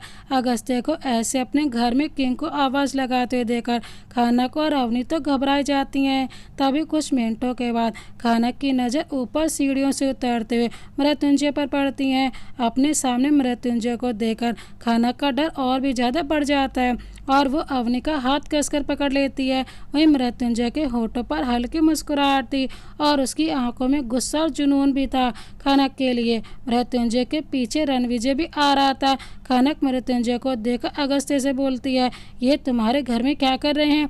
अगस्त्य कनक की बात सुनकर हंसते बोलता है, ये मेरा भाई है। मेरा सगा भाई तो नहीं है पर मेरे लिए सगे भाई से भी बढ़कर है। तो ये मेरे घर में नहीं होगा तो और किसके घर पर होगा? होने वाली भाभी जी।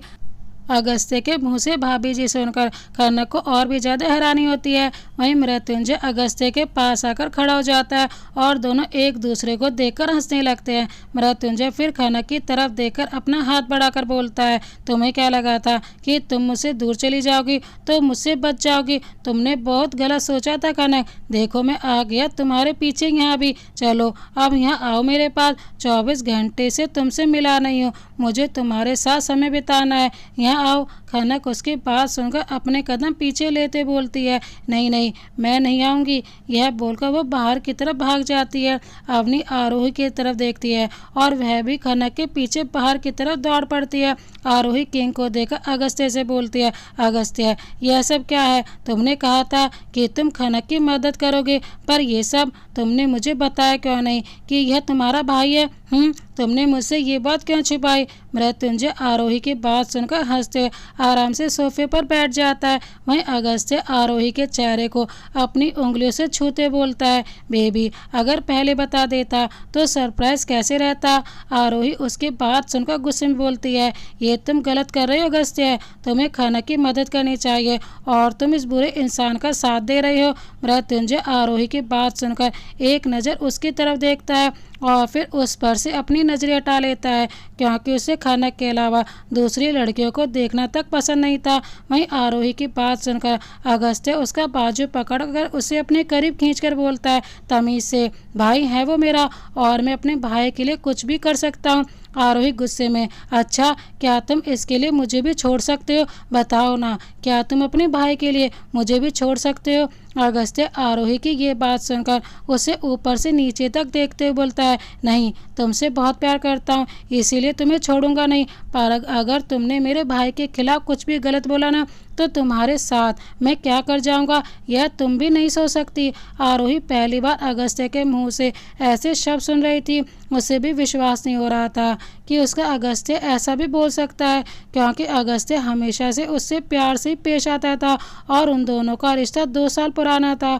दोनों एक दूसरे से बहुत प्यार करते थे पर आज अगस्त्य की बातें सुनकर उसे भी बहुत हैरानी हो रही थी। उसे तो विश्वास ही नहीं हो रहा था कि अगस्त्य उससे ऐसी बात करेगा। वहीं कनक और अवनी मेंशन के गेट तक आ जाती हैं पर गेट बंद था और गेट के सामने बॉडीगार्ड खड़े थे। तभी आरोही भी उनके पीछे आ जाती है और उन बॉडीगार्ड की तरफ देखकर बोलती है, गेट खोलो हमें जाना है। बॉडीगार्ड आरोही की बात सुनकर अपना सर झुकाकर बोलते हैं, सॉरी मैडम आप तीनों बाहर नहीं जा सकती, यह दोनों सर का ऑर्डर है। बॉडीगार्ड की बात सुनकर आरोही गुस्से में बोलती है, तुम लोग जानते हो ना कि मैं कौन हूँ? मैं अगस्त्य की गर्लफ्रेंड हूँ। बॉडीगार्ड: हम आपको अच्छे से जानते हैं मैडम, पर सर का ही ऑर्डर है कि आप तीनों को अभी बाहर ना जाने दिया जाए। खनक को बॉडीगार्ड की बात सुनकर अब बहुत ही ज़्यादा डर लगने लगा था। तभी रणविजय वहाँ आकर खनक का हाथ पकड़कर बोलता है, चलो खनक, तुम्हें किंग बुला रहा है। ये बोलकर वो जबरदस्ती खनक को अपने साथ ले जाने लगता है। रणविजय खनक को जबरदस्ती अपने साथ ले जा रहा था, तभी अवनी उसके सामने आकर खड़ी होकर गुस्से में बोलती है, तुम मेरे होते मेरी बहन को नहीं ले जा सकते। रणविजय अवनी की बात सुनकर गुस्से में उसकी तरफ देखते बोलता है, तुम बीच में मत आओ अवनी, मैं आऊँगी, यह मेरी बहन का सवाल है, छोड़ो मेरी बहन का हाथ। ये बोलकर वो उससे खनक का हाथ छुड़वाने लगती है। तभी रणविजय अपने दूसरे हाथ से उसका हाथ पकड़कर उसे धक्का दे देता है, जिससे अवनी गिरने लगती है, पर आरोही उसे संभाल लेती है। रणविजय अपने दांत पीसते उससे बोलता है, दोबारा मेरे रास्ते में मत आना, समझी। यह बोलकर वह खनक को अंदर ले जाता है। आरोही और अवनी भी भागते हुए खनक के पीछे जाने लगती हैं। रणविजय खनक को मृत्युंजय के पास लाकर उसके गोद में धक्का दे देता है, जिससे खनक मृत्युंजय के गोद में जा गिरती है। मृत्युंजय खनक के कमर को अपने हाथों से पकड़ लेता है। खनक उसके गोद में कसमसाने लगती है। तभी अवनी और आरोही भी वहां जाती हैं। आरोही गुस्से में मृत्युंजय से बोलती है, छोड़ो मेरी बहन को। यह बोलकर वह मृत्युंजय के पास जाने लगती है, पर रणविजय उसका हाथ पकड़कर उसे अपने करीब खींच लेता है। अवनी गुस्से में उसकी आंखों में देखती है तो रणविजय उसे अपनी गोद में उठाते बोलता है, खबरदार, जो तुम किंग के पास गई तो जब तक किंग नहीं चाहेंगे तब तक उन्हें कोई भी डिस्टर्ब नहीं कर सकता। यह बोलकर वह अवनी को अपने गोद में उठाए हुए वहां से ले जाता है। आरोही को यह सब देखकर बहुत ही गुस्सा आ रहा था। वह गुस्से में अगस्त्य से बोलती है, यह ठीक नहीं हो रहा है अगस्त्य, तुम लोग यह ठीक नहीं कर रहे हो। आखिर तुम्हारा भाई मेरी बहन के साथ ये कैसे कर सकता है, मैं तुम्हें छोड़ूंगी नहीं। अगस्त्य आरोही की बात सुनकर उसके सामने खड़ा हो जाता है और अपना एक हाथ उसके कमर पर रखकर उसे अपने करीब खींच लेता है और फिर अपनी उंगलियों से उसके होठों को छूते बोलता है, जान, तुमने सुना नहीं क्या, अभी थोड़ी देर पहले रणविजय ने क्या कहा कि कोई भी किंग को डिस्टर्ब ना करे, तो तुम क्यों बीच में बोल रही हो, चलो हम दोनों साथ में कुछ टाइम बिताते हैं। आरोही उसे मना करते गुस्से में बोलती है, मुझे तुम्हारे साथ कोई समय नहीं बिताना अगस्त्य, पर मुझे तो तुम्हारे साथ समय बिताना है ना। यह बोलकर वह आरोही को अपनी गोद में उठाकर वहां से ले जाता है। उन सबके जाने के बाद खनक घबराकर मृत्युंजय की तरफ देखने लगती है, क्योंकि अब उस कमरे में खनक और मृत्युंजय के अलावा कोई नहीं था। खनक मृत्युंजय की तरफ देखने लगती है। मृत्युंजय उसे सोफे पर लेटा देता है और उसके ऊपर आ जाता है। खनक उसके सीने पर अपने दोनों हाथ रखकर उसे खुद से दूर हटाने की कोशिश करने लगती है। तभी मृत्युंजय उसके दोनों हाथों को अपने एक हाथ में पकड़ लेता है और अपने दूसरे हाथ से उसका गला पकड़कर अपने चेहरे को उसके चेहरे के करीब लाकर बोलता है, तुमने क्या सोचा था कि तुम मुझसे दूर जाकर बच जाओगे? अगर तुमने ऐसा सोचा था तो बहुत गलत सोचा था स्वीट हार्ट, तुम मुझसे अब कभी भी नहीं बच सकती, तुम सिर्फ मेरी हो और हमेशा मेरी ही रहोगी। यह बोलकर वह उसके होठों पर अपने होठ रख देता है और फिर जबरदस्ती उसके होठों को चूमने लगता है। खनक की आंखें बड़ी हो जाती हैं, इसीलिए वो अपने दोनों होठों को आपस में मिलाकर कसकर बंद कर लेती है। मृत्युंजय यह देखकर उसे एग्रेसिव तरीके से किस करने लगता है और बार बार अपने जीभ से उसके होठों को खोलने की कोशिश करने लगता है। खनक के पूरे शरीर में सिहरन सी दौड़ पड़ती है। वो हिलने की कोशिश करती है, पर मृत्युंजय के बॉडी के प्रेशर के कारण वो हिल भी नहीं पा रही थी। मृत्युंजय उसे पैशनेट किस करने लगता है। वहीं खनक कुछ देर स्ट्रगल करने के बाद शांत हो जाती है और अपनी आंखें बंद कर लेती है। मृत्युंजय को खनक को किस करना काफ़ी अच्छा लग रहा था। वो बड़े शिद्दत से खनक के होठों को चूम रहा था। कुछ देर के बाद जब उसे एहसास होता है कि खनक को सांस लेने में प्रॉब्लम होने लगी है, तो वो उसके होठों से अलग हो जाता है। खनक उसके अलग होते ही लंबी लंबी सांसें लेने लगती है। मृत्युंजय फिर उसके निचले होठों पर बाइट कर देता है, जिससे खनक की चीख निकल पड़ती है। मृत्युंजय के होठों पर मुस्कुराहट आ जाती है। वो फिर खनक का दुपट्टा अपने हाथ में लेकर फेंक देता है, जिससे खनक घबरा जाती है। मृत्युंजय खनक का दुपट्टा हटा देता है, जिससे खनक बहुत ज़्यादा घबराई हुई थी और अपनी नज़रें दूसरी तरफ कर लेती है। मृत्युंजय झुककर उसके गाल और गले में किस करने लगता है। खनक अपनी आंखें बंद कर लेती लेती है। वह उसे देखना तक नहीं चाहती थी। तभी कुछ देर के बाद जब वो अपनी आंखें खोलती है तो देखती है कि मृत्युंजय उसके ऊपर से हट चुका है और उसने उसका दुपट्टा अपने हाथ में पकड़ा हुआ था। वह उसका दुपट्टा उसकी तरफ पकड़कर बोलता है, यह लो अपना दुपट्टा। खनक उसकी बात सुनकर जल्दी उठकर बैठ जाती है और उसके हाथ से दुपट्टा लेकर अपने आप को अच्छे से कवर कर लेती है। मृत्युंजय फिर उसके करीब आकर बैठ जाता है और अपना चेहरा उसके चेहरे के करीब लाकर बोलता है, अभी तो तुम्हें जाने दे रहा हूँ, पर मैं तुम्हें इतना मजबूर कर दूंगा कि तुम खुद आओगी मेरे पास, क्योंकि तुम्हें मेरे होने से कोई नहीं रोक सकता।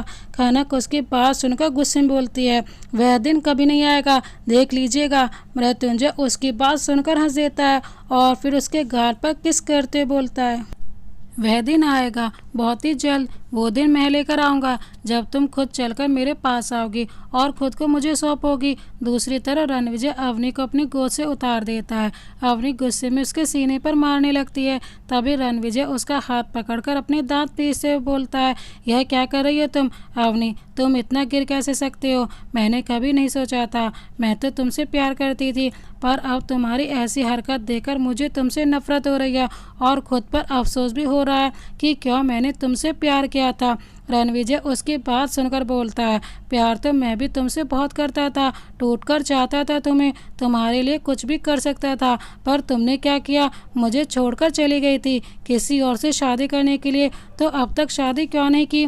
तुम्हारे कारण मेरा प्यार से विश्वास उठ गया और अब जब मेरे भाई जैसे दोस्त मृत्युंजय को खनक से प्यार हुआ है तो तुम चाहती हो कि वह दोनों अलग हो जाए, पर मैं ऐसा नहीं होने दूंगा। अवनी उसकी बात सुनकर बोलती है, मैं तुम्हारे साथ क्या किया और क्या नहीं यह बताने का मेरे पास अभी समय नहीं है, और खनक किंग से प्यार नहीं करती है। तुम्हें क्या इतनी सी बात समझ में नहीं आती है कि वो मेरी खनक को ज़बरदस्ती हासिल करना चाहता है? रणविजय उसकी बात का कोई जवाब नहीं देता और अपनी नज़रें दूसरी तरफ फेर लेता है। अवनी फिर कमरे के दरवाजे के पास आती है और दरवाज़ा खोलने की कोशिश करने लगती है, पर दरवाज़ा पासवर्ड से लॉक होने के कारण वह दरवाज़ा खोल नहीं पा रही थी। वह फिर से गुस्से पर रणविजय की तरफ देखने लगती है। वहीं अगस्त्य आरोही को कमरे में लाकर कमरे का दरवाज़ा बंद कर देता है और उसे बेड पर लेटा देता है। आरोही जल्दी से उठकर बैठ जाती है और उसे दूर हटते हुए बोलती है, अगस्त्य, आज तुम्हारा यह रूप देखकर मुझे बहुत अफसोस हो रहा है, तुम बहुत बुरे हो। मैं सोचती थी कि मेरा अगस्त्य बहुत अच्छा है, पर मैं गलत थी। यह बोलकर वह रोने लगती है। तभी अगस्त्य उसके पास आकर उसे अपनी बाहों में भरते बोलता है, आरोही, तुम जानती हो कि मैं तुम्हें रोता हुआ नहीं देख सकता। आरोही उसके सीने पर हाथ रखकर गुस्से में उसे धक्का देते बोलती है, मैं तुम्हारे कारण रो रही हूँ। वह किंग खनक के साथ जो मर्जी वह कर रहा है और तुम और तुम्हारा वह दोस्त रणविजय दोनों उसका साथ दे रहे हो। तुम सब बहुत बुरे हो। अगस्त्य उसकी बात सुनकर गुस्से में बोलता है, जो बोलना है बोलो, पर एक बात याद रखना आरोही कि मुझसे कभी भी दूर जाने के बारे में मत सोचना। मैं तुमसे बहुत प्यार करता हूँ और तुम्हें कभी भी खुद से दूर जाने नहीं दूंगा। और रहा किंग की बात, तो मुझे नहीं लगता कि वह कुछ गलत कर रहा है। तुम्हें मालूम है, आज सालों के बाद खनक के कारण मैंने उसके होंठों पर मुस्कुराहट देखी है। वही एक है जो मृत्युंजय को पूरी तरह से बदल सकती है, उसे प्यार करना सिखा सकती है। तो उसमें गलत क्या है? मैं चाहता हूँ कि तुम भी खनक और किंग को एक दूसरे के करीब लाने में साथ दो। आरोही उसकी बात सुनकर कुछ नहीं बोलती और कमरे के बाहर चली जाती है। आरोही का घर। आरोही, खनक और अवनी घर आ चुकी थी। आरोही कमरे में आकर अपने कपड़े पैक कर रही थी। तभी बुआ जी कमरे के अंदर आते बोलती हैं, खनक, अवनी, यह तुम दोनों क्या कर रही हो? खनक, जी आज शाम की ट्रेन से हम वापस जा रहे हैं। बुआ जी यह सुनकर हैरानी से बोलती है, क्या? पर क्यों? एक बात बताओ, तुम तीनों इतनी देर से कहाँ गई थी? तुम्हें पता है मुझे कितनी चिंता हो रही थी। अवनी, बुआ जी माफ़ कीजिएगा, पर हम आपको नहीं बता सकते और अभी इस वक्त हमारा यहाँ से जाना बहुत ज़रूरी है। बुआ जी, पर हुआ क्या है? ऐसे अचानक से क्यों जा रही हो? अभी कल ही तो तुम दोनों आई हो और आज वापस जा रही हो। कहीं आरोही से झगड़ा तो नहीं हुआ ना तुम दोनों का? आरोही अपनी माँ की तरफ देखकर बोलती है, नहीं माँ, मैंने कुछ नहीं किया। इनफैक्ट इनके साथ तो मैं भी जा रही हूँ। बुआ जी, क्या तू भी जा रही है? पर क्यों? क्या हुआ है तुमको, तुम तीनों को? बताओ भी। आरोही, अवनी और खनक कुछ नहीं बोलती। तीनों अपना सामान पैक कर रही थी। तभी राकेश जी कमरे के अंदर आते हैं। बुआ जी राकेश जी को सब कुछ बता देती हैं। राकेश जी खनक और अवनी से बोलते हैं, क्या हुआ है बताओ मुझे। खनक, फूफा जी हम लोग वापस जा रहे हैं, माँ पापा की बहुत याद आ रही है। राकेश जी, पर बेटा अभी कल ही तो तुम दोनों आई हो, और आरोही तुम भी जा रही हो। आरोही, हाँ पापा मैं भी जा रही हूँ, मुझे भी मामा मामी जी की बहुत याद आ रही है, प्लीज़ मुझे रोकना मत। राकेश जी उनकी बात सुनकर खामोश हो जाते हैं। कुछ देर के बाद तीनों राकेश जी के साथ स्टेशन के लिए निकल जाती हैं। करीब 1 घंटे बाद अवनी, आरोही और खनक ट्रेन में बैठ चुकी थी और ट्रेन चल पड़ी थी। वहीं किंग का आदमी उसके पास जाता है। किंग अगस्त्य के साथ बैठकर अपना ड्रिंक एंजॉय कर रहा था। वहीं रणविजय भी उनके पास ही खड़ा था। तभी वह आदमी किंग के पास आकर अपना सर झुकाकर बोलता है, सर वो खनक मैडम, अवनी मैडम और आरोही मैडम तीनों वापस भोपाल शहर जा रही हैं। मैंने उन तीनों को भोपाल जाने वाली ट्रेन में बैठते देखा है। किंग अपने साथ में पकड़े ड्रिंक का ग्लास देखते बोलता है, स्वीट हार्ट खनक, कितनी बार तुम मुझसे दूर भागोगी। मैंने तुमसे कहा है ना कि तुम मुझसे दूर नहीं जा सकती, चाहे फिर जहाँ भी चली जाओ। मैं यहाँ आया तो अब तुम यहाँ से भी चली गई, कोई बात नहीं, मैं भी आ रहा हूँ भोपाल, और अब आऊँगा तो तुम्हें खुद से दूर जाने नहीं दूंगा। अगस्त्य किंग की बात सुनकर उसकी तरफ देखते बोलता है, मृत्युंजय तेरे कारण मेरी आरोही भी मुझसे नाराज हो गई क्योंकि मैंने तेरा साथ दिया। किंग, इसमें मैं कुछ नहीं कर सकता, अगर तुझे मेरा साथ नहीं देना है तो मत दे। अगस्त्य, ऐसी बात नहीं है, तू मेरा भाई है, पर मैं आरोही से भी बहुत प्यार करता हूँ, मैं उसके बिना नहीं रह सकता, पर अब वो मुझसे बहुत नाराज है और मान भी नहीं रही है। किंग, लेकिन उसे मनाना क्यों है, चल मेरे साथ भोपाल, वहाँ उन्हें इतना मजबूर कर देंगे कि हमारे पास आने के अलावा उनके पास फिर दूसरा कोई चांस ही नहीं रहेगा। अगस्त्य किंग की बात सुनकर अपना सिर हिला देता है। कुछ देर के बाद रणविजय, अगस्त्य और किंग भी भोपाल के लिए निकल पड़ते हैं। 2 दिन बाद आरोही अपने मामा मामी के घर आकर बहुत खुश थी। वहीं खनक ने अपने माँ पापा को बता दिया था कि वह लोग वापस क्यों आ गई हैं। श्याम जी इस बात से पहले तो परेशान हुए थे, पर बाद में उन्हें भी अवनी और खनक का वापस आना सही लगा था। अगली सुबह तरुण और श्याम जी तैयार होकर अपने अपने काम के लिए निकल पड़े थे। वहीं खनक, अवनी और आरोही भी मॉल जाने के लिए तैयार हो रही थी।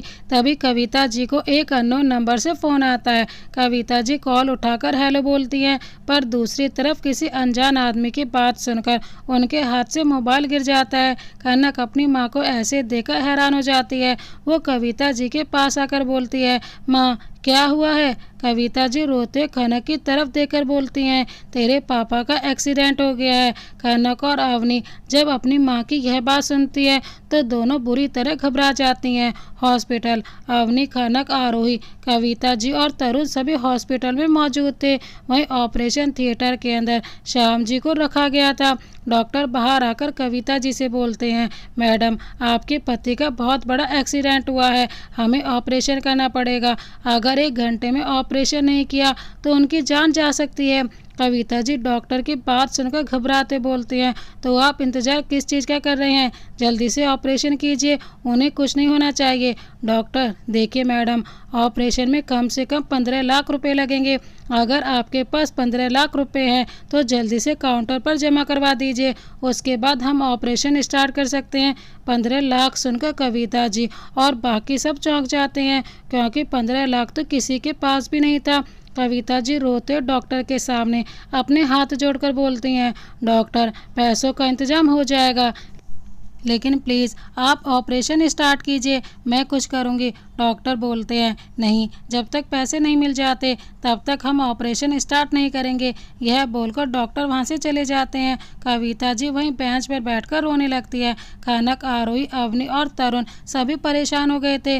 तरुण कविता जी से बोलता है, माँ चिंता मत करो, मैं पैसों का इंतजाम कहीं ना कहीं से कर लूँगा। यह बोलकर वो वहाँ से चला जाता है। आधे घंटे बाद तरुण वापस आता है। कविता जी तरुण को आश भरी नज़रों से देखते बोलती हैं, क्या हुआ बेटा, पैसे का इंतजाम हुआ क्या।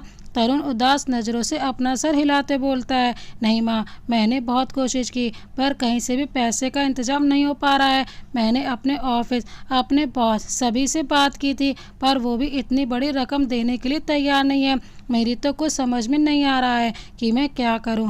यह बोलकर वो भी रोने लगता है। अवनी और आरोही तरुण को भी संभालती हैं। वहीं खनक यह सब देखकर बहुत परेशान हो गई थी। नर्स जल्दी से ऑपरेशन रूम के बाहर जाकर डॉक्टर को आवाज़ लगाने लगती है। नर्स की आवाज़ सुनकर सभी हड़बड़ा जाते हैं और उसके पास चले जाते हैं। डॉक्टर भी वहां जाते हैं। नर्स डॉक्टर से बोलती है, डॉक्टर जल्दी चलिए, पेशेंट को सांस लेने में प्रॉब्लम हो रही है। डॉक्टर यह सुनकर जल्दी से ऑपरेशन रूम के अंदर चले जाते हैं। सभी लोग बाहर खड़े होकर देख रहे थे। करीब 5 मिनट के बाद डॉक्टर वापस बाहर आकर कविता जी से बोलते हैं, पैसे का इंतजाम हुआ या नहीं? देखिए, मुझे जल्द से जल्द ऑपरेशन स्टार्ट करना पड़ेगा वरना फिर मैं कुछ नहीं कर पाऊंगा। कविता जी की हालत बहुत ख़राब हो गई थी। उनके समझ में नहीं आ रहा था कि वह क्या करे। वहीं खनक से यह सब देखा नहीं जा रहा था। वह बिना कुछ बोले वहां से चली जाती है। आधे घंटे के बाद एक टैक्सी आकर किंग के मैंशन के बाहर रुकती है। खनक पहली बार किंग के मैंशन को देख रही थी। किंग का मैंशन दिखने में बहुत ही बड़ा और खूबसूरत था। वहीं उसके मैंशन के आसपास एक भी घर उसे दिख नहीं रहा था। किंग को ज़्यादा शोर शराबा वाला जगह पसंद नहीं था, इसीलिए उसने अपना मैंशन ऐसी जगह पर बनवाया था जहां दूर दूर तक लोगों का नामो निशान नहीं था। वही मैंशन के बाहर बड़ा था नेम प्लेट लगा हुआ था जिसमें लिखा हुआ था शेखावत विला। खनक फिर मैंशन के गेट के बाहर आकर खड़ी हो जाती है। गेट के बाहर 2 वॉचमैन खड़े थे। वो खनक को ऊपर से नीचे तक देखते बोलते हैं, कौन हो तुम? खनक, मुझे किंग से मिलना है। एक वॉचमैन उसके बात सुनकर हंसते बोलता है, क्या कहा? किंग से मिलना है? किंग तुम जैसे मामूली लड़कियों से नहीं मिलते, जाओ यहाँ से। खनक, देखिए प्लीज़ मुझे अंदर जाने दीजिए, मेरा अंदर जाना बहुत ज़रूरी है। आप उनसे कहिए कि खनक आई है, वो मेरा नाम सुनेंगे तो ज़रूर मुझे अंदर जाने देंगे।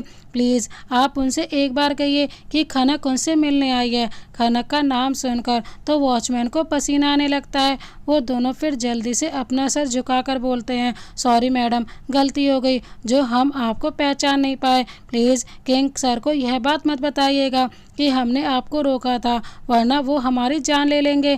खनक वॉचमैन के अचानक बदले रूप को देखकर हैरान हो रही थी। वॉचमैन फिर जल्दी से गेट खोलकर धीरे से आगे बोलता है, मैम आप अंदर जा सकती हैं। खनक ज़्यादा कुछ नहीं सोचती और फिर अंदर चली जाती है। खनक मृत्युंजय के मैंशन के अंदर आ चुकी थी। वह अपनी नज़रें घुमाकर चारों तरफ मैंशन को देख रही थी। मृत्युंजय का मैंशन बहुत ही बड़ा और खूबसूरत था। मैंशन के अंदर नौकर खामोशी से अपना काम कर रहे थे। वहीं वहाँ की हर एक चीज़ दिखने में काफ़ी महंगी लग रही थी। खनक ने इतना बड़ा मैंशन आज तक नहीं देखा था। तभी एक नौकर की नज़र खनक पर पड़ती है। वो नौकर खनक के पास आकर बोलता है, तुम कौन हो और ऐसे कैसे अंदर आ गए? खनक नौकर से बोलती है, मेरा नाम खनक है, मुझे किंग से मिलना है। खनक का नाम सुनकर नौकर जल्दी से उससे थोड़ा पीछे हटकर सर झुकाते बोलता है, मैडम आप बैठिए, मैं अभी सर को बुलाता हूँ। यह बोलकर वो खनक को सोफे पर बैठने का इशारा करता है तो खनक सोफे पर बैठ जाती है।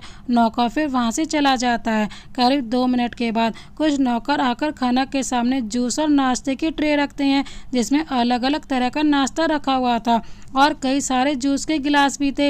एक नौकर फिर खनक से बोलता है, मैडम आप नाश्ता और जूस लीजिए, सर आते होंगे। खनक उसे नौकर को मना करते बोलती है, नहीं मुझे कुछ नहीं चाहिए, मुझे जल्द से जल्द किंग से मिलना है। नौकर वहाँ से चला जाता है। करीब 5 मिनट के बाद खनक के कानों में जूतों की आवाज़ सुनाई पड़ती है। वह अपनी नज़र उठाकर सामने की तरफ देखती है। मृत्युंजय सीढ़ियों से उतर रहा था। मृत्युंजय को देखकर खनक खड़ी हो जाती है। मृत्युंजय उसके पास आकर सोफे पर बैठ जाता है और उसका हाथ पकड़कर उसे अपने करीब खींच लेता है। यह सब इतनी अचानक से हुआ कि खनक को सोचने का मौका ही नहीं मिला। वह सीधा मृत्युंजय के गोद में जाकर गिरती है। मृत्युंजय उसके कमर में अपना हाथ लपेट लेता है और अपनी ठुड्डी उसके कंधे पर रखते बोलता है, जान तुमने मुझे बहुत अच्छा सरप्राइज दिया। खनक इस बार उसका कोई विरोध नहीं कर रही थी, वह खामोश थी। मृत्युंजय फिर अपनी उंगली से उसके होठों को छूते बोलता है, कहो कैसे आना हुआ? खनक धीरे से बोलती है, वो मुझे आपकी मदद चाहिए।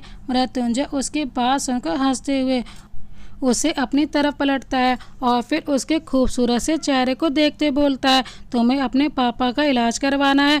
डॉक्टर ने 15 लाख रुपए मांगे हैं ऑपरेशन के लिए, इसीलिए तुम यहाँ आई हो ना। कनक मृत्युंजय की यह बात सुनकर उसे हैरानी से देखते बोलती है, यह सब आपको कैसे पता चला? मृत्युंजय अपना चेहरा उसके चेहरे के बेहद करीब लाकर बोलता है, जान, मुझसे कोई बात नहीं छुप सकती, और अगर वो बात तुमसे जुड़ी हो तो वो तो मुझ तक पहुँच ही जाती है। मैं तुम्हारे पापा का इलाज करवाऊंगा, उन्हें कुछ नहीं होगा, वादा करता हूँ, पर बदले में मुझे भी कुछ चाहिए। कनक उसकी बात सुनकर अपनी नज़रें झुकाकर बोलती है, आपको जो चाहिए मैं देने के लिए तैयार हूँ। मृत्युंजय अपना एक आईब्रो उठाकर बोलता है, सोच लो, मैं जो भी मांगूंगा तुम्हें देना पड़ेगा, फिर तुम पीछे नहीं हट सकती। कनक उसकी आंखों में देखकर बोलती है, अगर पीछे ही हटना होता तो मैं यहाँ कभी नहीं आती। मैं सोच समझकर यहाँ आई हूँ, आपको जो चाहिए मैं आपको देने के लिए तैयार हूँ, मैं अपने वादे से पीछे नहीं हटूंगी।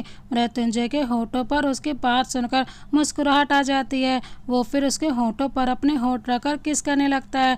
कनक अपनी आंखें बंद कर लेती है और अपने हाथ से उसके शर्ट को पकड़ लेती है। मृत्युंजय उसे पैशनेट किस कर रहा था, पर इस बार कनक उसे बिल्कुल भी रोक नहीं रही थी, क्योंकि वो जानती थी कि ऐसा ही सब होने वाला है। करीब 10 मिनट डीप किस करने के बाद जब मृत्युंजय को लगने लगता है कि कनक को सांस लेने में प्रॉब्लम होने लगी है, तो वो उसके होठों को छोड़ देता है। कनक लंबी सांसें लेने लगती है। मृत्युंजय फिर उसका चेहरा अपने हाथों में थाम लेता है और उसकी आंखों में देखते बोलता है, मुझे तुम चाहिए, मुझे तुम्हारी तलब लगी है, मैं पूरी ज़िंदगी सिर्फ तुम्हारे साथ बिताना चाहता हूँ, पूरी ज़िंदगी के लिए तुम खुद को मुझे सौंपोगी, मैं तुम्हारे साथ जो मर्जी वो करूँगा, पर तुम मुझे कभी नहीं रोकोगी। बोलो, अगर तुम इस बात के लिए राजी हो तो मैं अभी इसी वक्त तुम्हारे पापा का इलाज करवाने के लिए तैयार हूँ। कनक उसकी बात सुनकर अपनी आंखें बंद कर लेती है। उसे बहुत डर लग रहा था। वो जानती थी कि मृत्युंजय ऐसा ही कुछ सोचेगा। उसकी आंखों के सामने बार बार उसके पापा का चेहरा आ रहा था और डॉक्टर की कही हुई बात कि अगर जल्द से जल्द उसके पापा का इलाज नहीं करवाया गया तो वो मर जाएंगे। कनक फिर एक झटके में अपनी आंखें खोल लेती है और मृत्युंजय की तरफ देखकर बोलती है, मुझे आपकी शर्त मंजूर है, मैं खुद को आपको सौंपने के लिए तैयार हूँ। मृत्युंजय उसकी यह बात सुनकर उसे कसकर अपनी बाहों में भर लेता है। कनक ने किंग की शर्त मान ली थी और इस बात से किंग बहुत खुश था। वो फिर रणविजय को कॉल करके उससे बोल देता है कि वह जल्द से जल्द डॉक्टर से कनक के पिता को ऑपरेशन करने के लिए बोले। रणविजय किंग की बात सुनकर कॉल काट देता है। कुछ देर के बाद रणविजय और कुछ बॉडीगार्ड हॉस्पिटल के अंदर आते हैं।